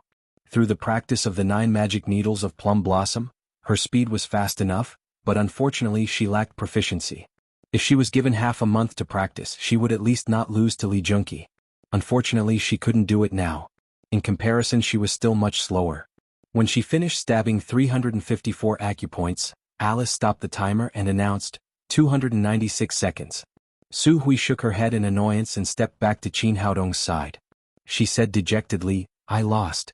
Qin Haodong said, "It's okay. You have performed very well. This is not a fair competition. I'll try." The one who spoke was Feng Wu, who had been silent. Since the beginning of the exchange meeting, she had been sitting next to Qin Haodong like a female bodhisattva. Now she was finally going to make a move. Su Hui said to Qin Haodong, "What do you think of Sister Feng Wu? Will her performance be better than mine?" Qin Haodong said with a smile, "Not only will her performance be better than yours, but she will also surpass Li Junqi." "What? She's that good?" Su Hui said in surprise. Could it be that she has practiced the acupuncture statue? A playful smile appeared at the corner of Qin Haodong's mouth. "No, but she is a master." The person in front of her was a master at the 8th level of the Supreme Power Realm. Even if she had not cultivated the spirit, even if she had not practiced the acupuncture statue, Feng Wu's superb skills could make up for it. It would not be a problem for her to defeat Li Junqi. When the competition began, Su Hui understood what Qin Haodong meant by a master. Her body movement and speed were very fast just now, but that was only relative to ordinary people. She could not be compared with Feng Wu at all. Feng Wu was wearing a long white dress today with long black hair like a waterfall. She moved like a fairy, and her slender hands were like arranging flowers. Fast. She was too fast. Although she was still not familiar with the acupuncture statue, her speed made up for this shortcoming. If one needle couldn't do it, she could do it twice. The 2 needles added up would be faster than 1 needle. Li Junqi was proud just now, but he was immediately dumbfounded when he saw Feng Wu's performance. With this kind of speed, What would happen if she practiced on the acupuncture statue for a few days? Wouldn't he be instantly annihilated? Even so, Feng Wu still posed a huge threat to him. The further she went, the faster her speed became.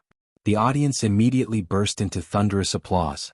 Feng Heluan said to Su Hongba, "Old Su, it turns out that there is such a master among our students. No wonder you dared to make this bet with Li Minte. It turns out that you have confidence in yourself." Su Hongba was also very surprised by Feng Wu's performance. He knew that this girl had a good talent in traditional Chinese medicine. Otherwise, she would not have been selected as a member of the delegation. But he had never thought that Feng Wu could be so good at martial arts and be so fast. At this moment, Feng Wu stabbed the last needle, and the 354 acupoints on the acupuncture statue all flowed out. 112 seconds. After Alice announced the result, she said to Feng Wu excitedly, "Your performance is amazing. Have you learned to dance before?" This kind of question was really impossible to answer. Feng Wu just smiled at her and then returned to her seat. Su Hui said excitedly, "Sister Feng Wu, you are really amazing." Feng Wu still smiled faintly and didn't say anything. Li Junqi's face was no longer as proud as before. He had thought that he could completely suppress Wuxia with his martial arts skills, but he didn't expect that he would be defeated by a woman in just a few minutes. Su Hongba said to Li Minte, "Professor Li, what do you think? Do you want to admit defeat?" Li Minte was also a little surprised. After all, they were cheating in this competition. Li Junqi had to practice his acupuncture skills on the acupuncture statue every day, but he was still surpassed by Feng Wu. He said, "Don't worry. We still have people who haven't made a move yet." Su Hongba said, "Why? Is Professor Li going to fight in person?" Li Minte shook his head and turned to Kim Siyuan, who was sitting next to him, and said, "You do it." "Okay, teacher." Kim Siyuan answered and walked toward the acupuncture statue. Su Hui said, "Brother Haodong, why did they send another woman? Is she more powerful than Li Junqi?" "Well, this woman is very powerful, much more powerful than Li Junqi. She should be the trump card of Koryo this time." Kim Siyuan walked with light steps. She was a warrior and had reached the second level of covert power. With this kind of cultivation, medical skills, and her familiarity with the acupuncture statue, her speed would inevitably reach an amazing level. "Do you mean that she is more powerful than Sister Feng Wu?" Hearing Su Hui's question, Feng Wu glanced over with her beautiful big eyes. It seemed that she also wanted to know Qin Haodong's answer. Normally, she is not as powerful as Feng Wu, but she is very familiar with the acupuncture statue. This is their biggest advantage. Qin Haodong said very tactfully, but he also gave the answer. The implication was that Kim Siyuan was faster than Feng Wu. Feng Wu said, "What if I lose? Can you win against this woman?" While speaking, she looked at the man in front of her with burning eyes. She could feel strong confidence from Qin Haodong, but she could not feel any aura of a warrior, which made her very confused. Qin Haodong smiled slightly and said, "Of course, I'm the medical sage of Wuxia. How can a few doctors from Koryo compare to me?" On the side of the bronze statue, Kim Siyuan had already started. In terms of movement, she was not as fast as Feng Wu just now, but she was too familiar with the acupuncture statue. She almost didn't need to look at every needle or think about it. She just needed to stab the silver needle in her hand as fast as possible. After watching for a few seconds, Feng Wu said softly, "I lost." Qin Haodong said, "It's not your fault. As long as you practice it 3 or 5 times, you will be faster than them." "What about compared to you?" "Me?" Feng Wu's question surprised Qin Haodong. He said, "We are teammates. There is no need to compare." "So I'm not as fast as you?" Feng Wu's expression was very calm, but her question was aggressive. Qin Haodong said, "There is no comparison between us."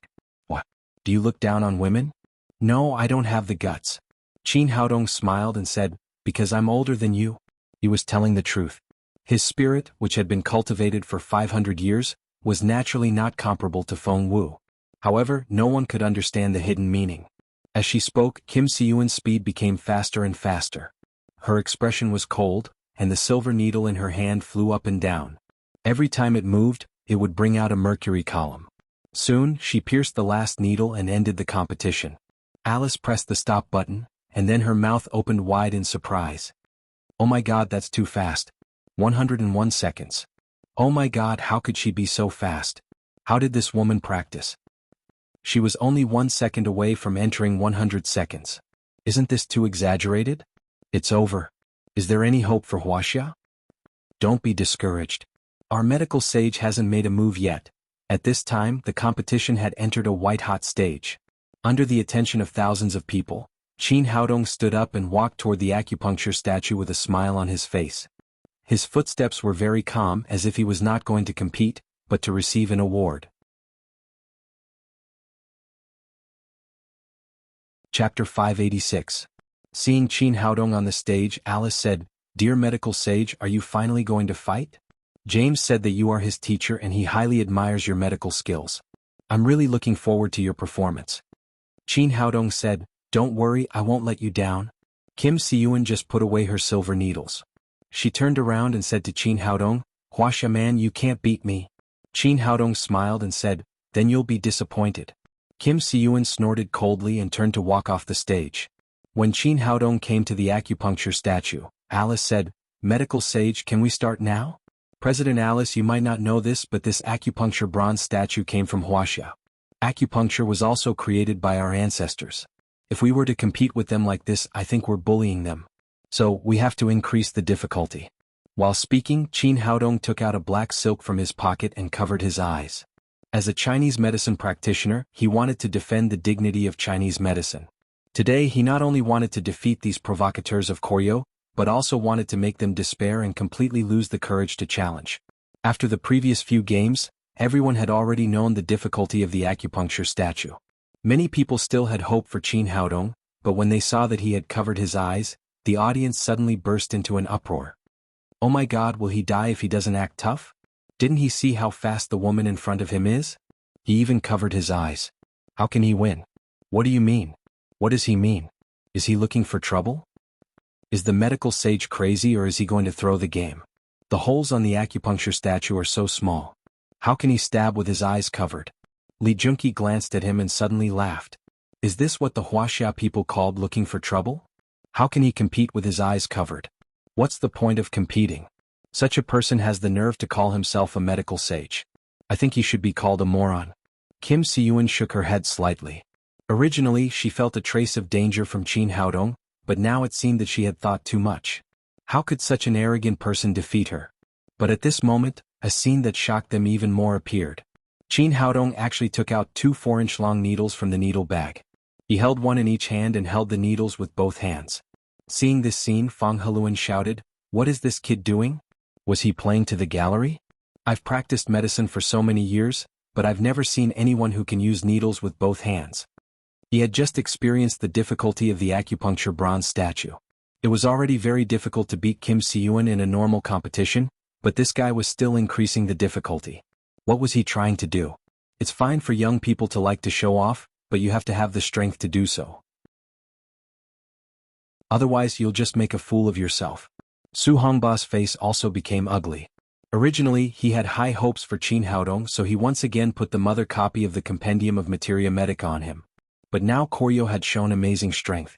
Kim Siyuan could be said to have shocked everyone, but Qin Haodong had made so many stunts. Could they still win this game? What if they lost this match? Not only did he lose the Compendium of Materia Medica that he had just taken back, but it would also greatly affect the reputation of Wuxia traditional Chinese medicine. Thinking of this, his heart immediately became heavy. Feng Wu's eyes flickered and she said to Su Hui, "Do you think he can win?" Su Hui said, "I think we can win." "What?" Su Hui said, "Because I think he never does things that he is not sure of. Since he holds the needles with both hands, he must have the ability to do so." "Do you trust him a lot?" Su Hui smiled and said, "Yes, I trust him more than I trust myself." Unlike the worries of the Wuxia people, everyone on the Koryo side was smiling happily. Acupuncture was different from shooting. Shooting could be done with both hands. They only had one target, which was relatively large and easy to control. When shooting, they only needed to pull the trigger and did not need to control their strength. Acupuncture was different. Each silver needle could only be pierced at one acupoint, and each acupoint had different requirements for strength, which greatly increased the challenge of the acupuncture bronze statue. Before coming to Wuxia this time, you still regarded this guy as an opponent. Now it seems that you really think too much. He is just flashy and has no real ability at all. The medical sage of Wuxia is not qualified to be compared with the medical sage of Koryo at all. His voice was very loud and he didn't hide his arrogance at all. Li Minte nodded slightly, and a complacent smile appeared on his face. You seem to have seen it. He had taken back the compendium of Materia Medica and trampled on Wuxia traditional Chinese medicine. But at this moment his smile froze on his face because Qin Haodong began to move. After Alice shouted to start, he quickly stabbed the acupuncture bronze statue with the needles in both hands. His two hands cooperated with each other, and the silver needles in his hands fell on the acupuncture bronze statue like raindrops. Kim Si-yuan's eyes suddenly widened. Qin Haodong's movements were so fast that it was beyond her imagination and incredible. When he used the acupuncture bronze statue, the mercury came out every time. However, because Qin Haodong's speed was too fast, he often pierced 4 or 5 acupoints in succession after pulling out the golden needle, and the mercury just flowed out of the first acupoint. This speed was beyond the limit of human beings.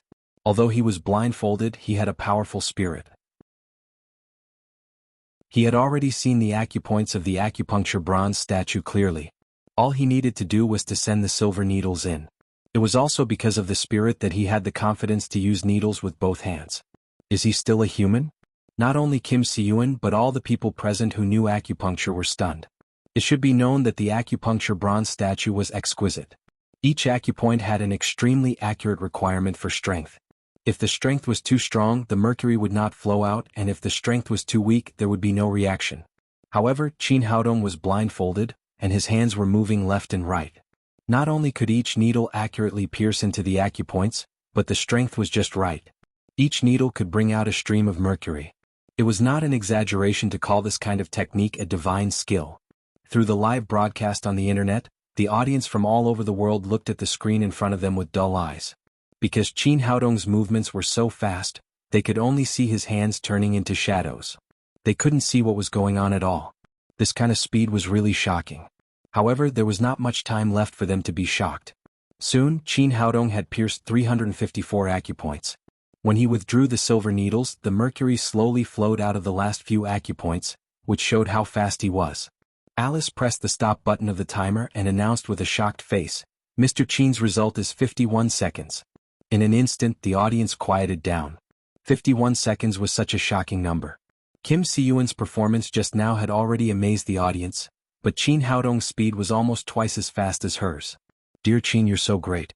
Did you just use magic?" Alice's face was full of amazement and admiration. Although she didn't know acupuncture, she could see how amazing Qin Haodong's technique was just now. At this time, the audience came to their senses, and then there was thunderous applause and shouts. In 51 seconds, the medical sage of Wuxia completely defeated the people of Koryo with his divine technique. This speed was absolutely unprecedented. No one could surpass it and no one could even get close to it. Su Hongba stood up and first walked around the acupuncture bronze statue. He reached out and touched it as if he was admiring his own treasure. After a while, he turned to Li Mingtai and said, "Professor Li, is there anyone else on your side who wants to challenge me? If not, I'll take this acupuncture bronze statue away." Li Mingtai's face was gray, and there was even despair in his eyes. The skill that Qin Haodong had just shown had completely destroyed all their confidence. Facing such a powerful opponent, it was like looking up at a mountain. They had no courage to challenge him at all. 51 seconds, with a black gauze covering his eyes and holding needles in both hands, this kind of divine technique and unimaginable speed would always be on top of the doctors of Koryo. As Qin Haodong had expected, they were completely desperate. Even for thousands of years, no one would dare to stand up and challenge the acupuncture bronze statue of Wuxia. After a moment of silence, he said with great difficulty, "We admit defeat." Hooray, the Koryo finally admitted defeat. The acupuncture bronze statue has gone home. The medical sage is mighty. He won back the acupuncture bronze statue for us. He won honor for Wuxia. Chinese medicine is invincible. The medical sage is mighty. Long live Wuxia. As Li Mingtai admitted defeat, the whole venue was in an uproar. Countless cheers and shouts rang out for a long time. The two old men, Su Hongba and Fang Heluan, were so happy that they danced with joy. They had just received the original copy of the Compendium of Materia Medica, and now they had taken the acupuncture bronze statue home. This was simply the biggest festival in the Chinese medicine world. They called the staff of the venue and carefully carried the acupuncture bronze statue away. Feng Wu glanced at Qin Haodong, who was calm next to her, and asked, "How did you do it?" In the past, she was arrogant and rarely paid attention to others. At this moment, this young man had already attracted her attention. "Nothing, I'm just fast. Qin Haodong said carelessly. I mean, how did you accurately recognize the acupoints with your eyes covered? This was what Feng Wu was most puzzled about. Although Qin Haodong's speed was very fast, it was not difficult for her to reach this speed if she was familiar with the acupuncture bronze statue. The difficult part was that he could accurately recognize the acupoints while blindfolded. Qin Haodong put his head in her ear and whispered, "Because I have a third eye." His words seemed to be a joke, but in fact, his powerful spirit was equivalent to his third eye, and it was thousands of times more sensitive than ordinary eyes. Forget it if you don't want to tell me. There's no need to lie to me.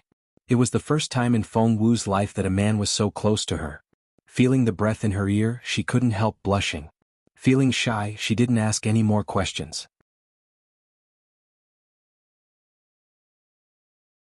Chapter 587. After the acupuncture statue was carried off the stage, the exchange meeting continued. Su Hongba looked at Li Mingtai with a playful look and said, "Professor Li, do you have any evidence to prove that traditional Chinese medicine came from your country?" Up to this point, these people from Koryo were not here to debate but to give gifts. They first sent back the Compendium of Materia Medica of Wuxia, and then they sent back the acupuncture statue. Was there any other good stuff? Li Mingtai's face was livid. He glanced at Qin Haodong next to him. He really didn't know if this young man would still have an IOU if he took out another thing. Professor Su, as for whether Koryo medicine originated from traditional Chinese medicine or traditional Chinese medicine originated from Koryo medicine, we can't debate it in a short time. Why don't we go straight to the next item? Let's compare our medical skills and see which is better. Although he said that, in fact, everyone could see that in the first stage of the debate, Koryo had been completely suppressed by Wuxia. Especially in the end, Qin Haodong's amazing performance on the acupuncture statue made these arrogant people of Koryo speechless. Su Hongba smiled slightly. With Qin Haodong, the medical sage in charge, of course he was not afraid of competing in medical skills. He said, "Okay, whatever you want to compete with, we will accept it." Before Li Mingtai could speak, Li Junqi shouted, "I want to challenge Qin Haodong. Let's compete in pulse diagnosis." Okay. Su Hongba directly agreed. He knew that Qin Haodong's medical skills were the best on his side. Since Qin Haodong wanted to challenge the experts on his side, of course, he didn't have any objection. Qin Haodong glanced at Li Junqi. Originally, with this guy's medical skills, he was not qualified to challenge him at all, but since he had already come close to him, he didn't mind slapping him a few times. "What do you want to compete in?" "I want to show you how big the gap between traditional Chinese medicine and Koryo medicine is." Li Junqi was full of confidence and arrogance as he spoke. Among all the skills of traditional Chinese medicine, he was best at pulse diagnosis, so he directly proposed the one he was best at. Qin Haodong said indifferently, "How do we compete?" Li Junqi said, "Each side will choose 3 people to feel the pulse of the other side. These 3 people can have any diseases and they can also be healthy people. Let's see if the other side can give an accurate diagnosis." Qin Haodong said, "How to judge the accuracy of the result?" Li Junqi said, "Everyone who is selected will write down their physical condition or illness in advance, and then hand it over to President Alice. Our diagnosis will match the patient's written condition. Each person will make 3 diagnoses and the one with the most accurate diagnoses will win. For the sake of fairness and to prevent others from cheating, we have to cover our eyes and ears with headphones when feeling the pulse, and only use our hands to feel the pulse." "No problem." Qin Haodong said, "Who's first?" Li Junqi said, "I proposed a challenge. I'll go first. You can choose 3 people at will for me to feel their pulse." After he finished speaking, he sat behind a table, took out a black scarf to cover his eyes, and then put on a big headset with music playing. Qin Haodong looked down the stage. Many onlookers were eager to try, especially Ji Fubao and Tian Buguang. They almost jumped up. He waved his hand and Ji Fubao and Tian Buguang immediately ran to the stage. Li Meiyu had always been a lively person, so she followed the 2 guys to the stage. The number of 3 people was gathered. According to the rules of the competition proposed by Li Junqi, the 3 of them wrote down their physical condition and sent it to Alice. Su Hui frowned and whispered to Qin Haodong, "Can the 3 of them do it?" As a classmate, she was very clear about the physical condition of these people. After taking the physique-improving pill, these people had no problems at all. They couldn't be healthier. Qin Haodong said with a smile, "Just wait and see. These people have the cheek to come to Wuxia to steal our traditional Chinese medicine. Since they are shameless, I will make them lose all their faces here." Seeing the evil smile on Qin Haodong's face, Su Hui knew that things were not as simple as she had imagined. Li Junqi was going to be unlucky. After the three of them handed in their notes, Qin Haodong made a silent gesture to them. He patted Li Meiyu's shoulder casually, indicating that she would be the first to feel the pulse. Since Li Junqi's ears and eyes were all covered, Kim Si-yuan stood next to him as an assistant. After Li Meiyu sat down, she took Li Junqi's hand and put it on Li Meiyu's pulse. The competition officially began. Under everyone's gaze, time passed minute by minute. About a minute later, Li Junqi withdrew his hand and said confidently, "I'm clear about this. Next one." Qin Haodong patted Tian Buguang's shoulder again and asked him to feel the pulse. Then it was Ji Fubao's turn. In less than 5 minutes, all three of them finished feeling the pulse and then returned to the audience. Li Junqi took off his headset and blindfold, took the pen and paper next to him, and wrote down the three people's symptoms one by one. Kim Si-yuan did not leave. She stood next to him. When she saw the symptoms he had written down, her face changed greatly. She couldn't help reminding him, "Are you sure?" Li Junqi did not hear Kim Si-yuan's hint at all. He said proudly, "Of course. You know that my level of pulse diagnosis is second only to my father's. These people's symptoms are very common. It's impossible for me to make a mistake." After saying that, he walked straight to Alice and handed in the list of symptoms that he had written. Seeing this scene, Kim Si-yuan could not say anything more. She went straight back to her seat and even stretched out her hands to cover her face, as if she could not bear to look at it at all. Seeing her performance, the people next to her all had strange expressions on their faces. They did not know what the problem was. Alice took the paper bag and said, "Mr. Li, I'm not very familiar with Chinese. You should say it yourself." "Eh." Li Junqi raised his head, faced all the audience under the stage and said confidently, "The first patient injured his kidney. The kidney deficiency can't flourish with Yin, so he is weak." After listening to him, Li Minte was completely dumbfounded. He sat there with a stiff expression like a wax statue. He had never expected that his son would say these things. Alice said, "Mr. Li, this is too profound. Can you make it simpler and easier to understand?" Li Junqi said, "To put it simply, it's what everyone calls yang. Impotence." Su Hongba had just taken a sip of tea. After hearing his words, he suddenly spat it out and then coughed violently. Although many of the audience present did not understand Chinese medicine, they all burst into laughter after hearing his words. Everyone knew that the first patient was Li Meiyu, a beautiful girl. How could he say that she was impotent? Could it be funnier than this? This guy is really funny. He actually said that our school bell is yang. Impotence. Quack. He's really a quack. I've lived for so many years and it's an eye-opener. How dare he come to Wuxia to provoke us with such a low level? I really don't know what these guys are thinking. I'm dying of laughter. I'm really dying of laughter. I thought this guy was very good, but now it seems that he's not as good as me. At least I won't say that a woman is yang. Impotence. Tian Buguang and Ji Fubao were sitting next to Li Meiyu. They looked at her and laughed. They were about to faint from laughing. Li Junqi stood there, confused by the laughter around him. He didn't know what his problem was. At this moment, a beautiful girl stood up from the audience, pointed at his nose and scolded, "Who are you talking about? Impotence? You're the one with yang. Impotence, your whole family is yang. Impotence, all your ancestors are yang. Impotence." Li Meiyu was really going to go crazy. Originally, she just went up to join in the fun. She didn't expect that this guy's diagnosis would be so wrong. He actually said that she was yang. Impotence? How could she live? Li Junqi was completely dumbfounded. Could it be that he had just diagnosed this girl? But he clearly felt that her pulse was yang? Impotence? What was going on? Feng Wu glanced at Qin Haodong, who had a wicked smile on his face, and said in a low voice, "Did you do it? You can't talk nonsense. The diagnosis was made by him. It has nothing to do with me." Qin Haodong said with a playful face, "If I don't let these guys suffer some losses, how will they know the breadth and depth of traditional Chinese medicine?"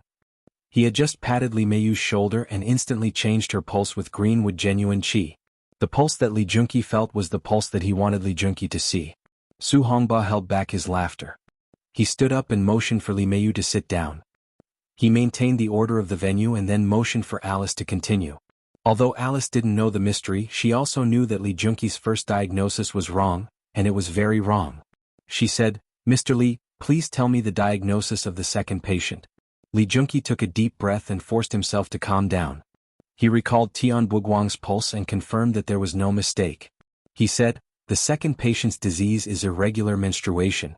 This time he didn't dare to show off his achievements in traditional Chinese medicine, so he directly told the final result. But as soon as he said that, everyone present completely burst into laughter.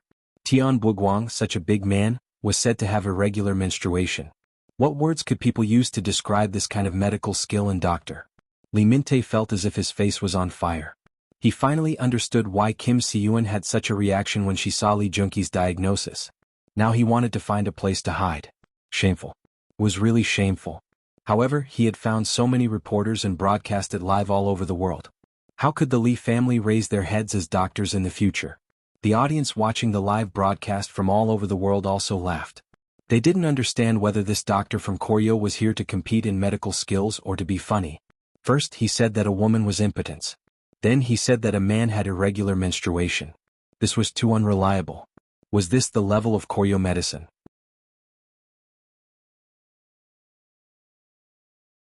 Chapter 588. Tian Buguang was convulsing with laughter because of Li Meiyu's diagnosis just now, and his face was a little numb. But when he heard Li Junqi's diagnosis, his smile immediately froze on his face and he was completely dumbfounded. The tables had turned. Li Meiyu, who had been embarrassed by his smile, burst into laughter without caring about her image. Ji Fubao laughed so hard that tears came out of his eyes. He patted Tian Buguang on the shoulder and said with difficulty, "Brother, when did you get a terminal illness? Why didn't you tell me?" Tian Buguang said angrily, "This damn guy, I'll fight him to the death." Looking at the whole venue except for those people from Koryo, everyone fell into wild laughter. The corner of Feng Wu's mouth twitched. She said to Qin Haodong, "Isn't this a bit too much?" "Too much? I don't think so." Qin Haodong glanced at Li Mingtai and the others, whose faces were extremely ugly, and said, "Do you know what these people are doing here? It sounds like a cultural exchange, but in fact, it's naked plunder." In those days they were ignorant and backward. It was the Wuxia people who taught them slash and burn farming, culture and medical skills. But what happened in the end? These people who bite the hand that feeds them say that they created traditional Chinese medicine, our compendium of materia medica, and even our outstanding ancestors. Feng Wu said lightly, "In this world, what's true and what's false can't be true, and what's true can't be false. Traditional Chinese medicine is Wuxia's traditional Chinese medicine. Everyone knows it clearly." "No, you're wrong. Not everyone knows it clearly." Qin Haodong said, "Only our Wuxia people know it clearly. Some foreigners and Westerners won't be able to tell it apart if they call it that. They might even think that traditional Chinese medicine originated from Koryo medicine. For example, President Alice, I guess she didn't know the relationship between traditional Chinese medicine and Koryo medicine before this. If these people continue to make fun of her, more and more people will be confused." Feng Wu said, "Are these false reputations so important to you?" Qin Haodong said, "Of course it's important. The reason why you don't care is that you don't care about traditional Chinese medicine. If I'm not wrong, you should be a martial artist. If one day someone jumps out and says that your sex things were learned from them, or even stolen from them, how would you feel? For example, if the child was your biological child but your neighbor, Old Wang, jumped out and said it was his, how would you feel? Don't tell me you're going to remain indifferent and echo the opinions of others?" Feng Wu's expression changed a little and she fell silent. She had her own sect, she had something she wanted to protect, and she would never allow anyone to violate the things she cared about. Qin Haodong continued, "The reason why I did this is to let these people of Koryo see the gap between them and genuine Chinese medicine practitioners. Secondly, I want them to lose face.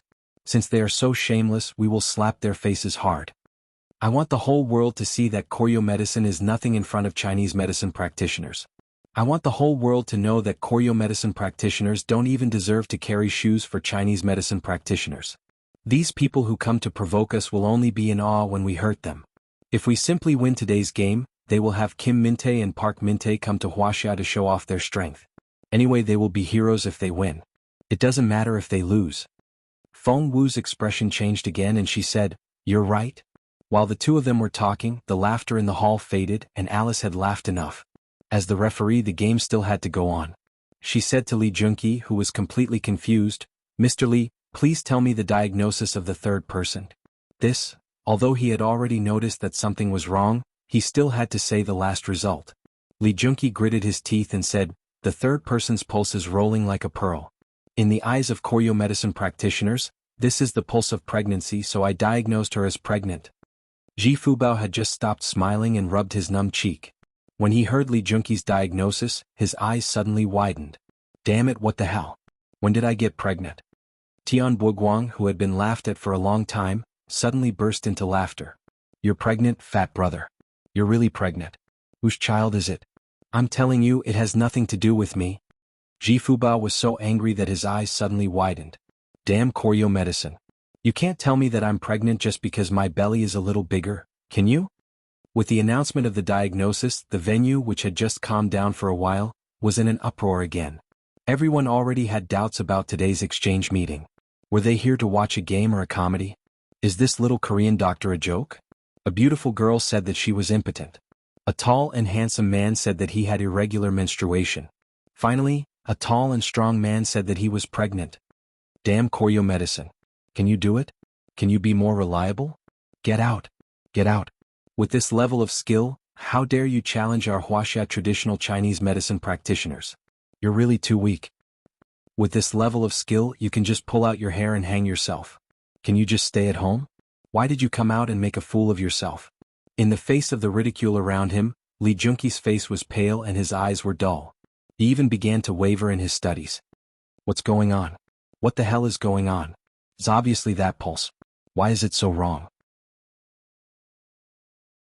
Alice said, Mr. Li Junqi, although I don't understand Koryo medicine or traditional Chinese medicine, I can directly give you the result from the competition just now. Your diagnoses of the 3 patients are completely wrong. The first patient is a beautiful lady. You said that she was impotent. The second and third patients are both men, but you said that they were pregnant because of irregular menstruation. This is not scientific at all, so you must be wrong. Feng Wu said to Qin Haodong, I'm really curious about how you did it. It's actually very simple. It's just a little trick. Qin Haodong looked at her and smiled. If you want, I can also give you a pulse. You can choose any of the 3. Bah. You can keep yours. Feng Wu's face was flushed, which was rare. She looked particularly attractive. How could this be? Li Junqi looked confused. Suddenly he saw Qin Haodong next to him and immediately cried, I know it's him. It must be him. He must have cheated. Alice's face immediately darkened and she said in a cold voice, Mr. Li, are you questioning the fairness of my judgment? If you say that Mr. Qin cheated, please show me the evidence. Li Junqi just felt that something was wrong. There was no evidence. Come back. Don't embarrass yourself anymore. Li Mingtai called Li Junqi back and then said to Alice, President Alice, my son's diagnosis is over. According to the rules, it should be Mr. Qin's turn. All right then. Alice shook her head slightly. In her opinion, there was no point in continuing. But since the other party had asked, she had to finish the competition completely. She turned back to Qin Haodong and said, Mr. Medical Sage, it's your turn now. Qin Haodong nodded with a smile. Then he sat in front of the table where Li Mingtai had just sat. He also covered his eyes with a black scarf and put on a headset to play music. Li Mingtai said to Kim Siyuan, Go to our college and choose 3 healthy people. There must be no problem with them. Send them up for Qin Haodong's diagnosis. Kim Siyuan said in a low voice, Teacher, what do you mean? Li Mingtai said, This competition is already very embarrassing for us. Now we can only hope that Qin Haodong will also make mistakes and save some face for us. But since he dares to call himself the medical sage, he must have some skills. Ordinary diseases can't stop him. It's better to play an empty fort strategy and send 3 healthy people to see if they can disturb his mind. Okay, teacher. Kim Siyuan nodded. Li Mingtai's trick was not about medical skills, but about a person's mind. In this kind of competition, it was difficult for ordinary people to have the courage to make 3 healthy diagnoses. As long as Qin Haodong made a wrong diagnosis, they would be able to save some face for them. She walked down the stage and soon brought 2 students from Koryo to the stage. Li Mingtai said, Why is one missing? Kim Siyuan said, We don't have many students. It's not easy to find a completely healthy one. I'll be the 3rd one. Li Mingtai nodded. The 3 of them wrote down their physical conditions and handed them to Alice. The first student walked to Qin Haodong's table. Qin Haodong reached out and touched the student's wrist for about 10 seconds. Then he said, Okay, next one. Then he called the second student. It still took him more than 10 seconds to call the 3rd one. Fang Heluan frowned and said, Isn't it too fast? Young people are still not very reliable. Aren't they a little arrogant? Su Hongba didn't care. He said with a smile, I don't think little Qin is that kind of person. Even if he is arrogant, he has the capital to be arrogant. So far, he was extremely satisfied with Qin Haodong's performance in today's exchange meeting, which had exceeded his previous expectations. After the second student left, Kim Siyuan sat down and put her wrist on the table. Qin Haodong reached out and put his hand on Kim Siyuan's pulse. Just when everyone thought that he would finish the diagnosis soon, he frowned slightly. 10 seconds, 20 seconds, 1 minute, 2 minutes. After a full 3 minutes, Qin Haodong took back his right hand. The students all left. Qin Haodong took off his blindfold and headset and began to write down his diagnosis on a piece of paper. Just like the previous procedure, he first handed the paper to Alice, and then told the result of his diagnosis in public according to Alice's request. Qin Haodong said, the first one is healthy, and the second one is healthy. When he said this, Li Minty's heart suddenly jumped. Could it be that this young man's psychological quality was so good that his plan was going to fail? You're tuning in to the Han Li's Wuxia Adventures YouTube channel. We're so grateful for your support, and don't forget to subscribe to join us on this incredible journey through captivating stories. Your generosity through donations truly makes a world of difference, as it's the primary source of revenue that allows me to expand and enhance this channel for you. Thank you from the bottom of my heart for being a part of this adventure.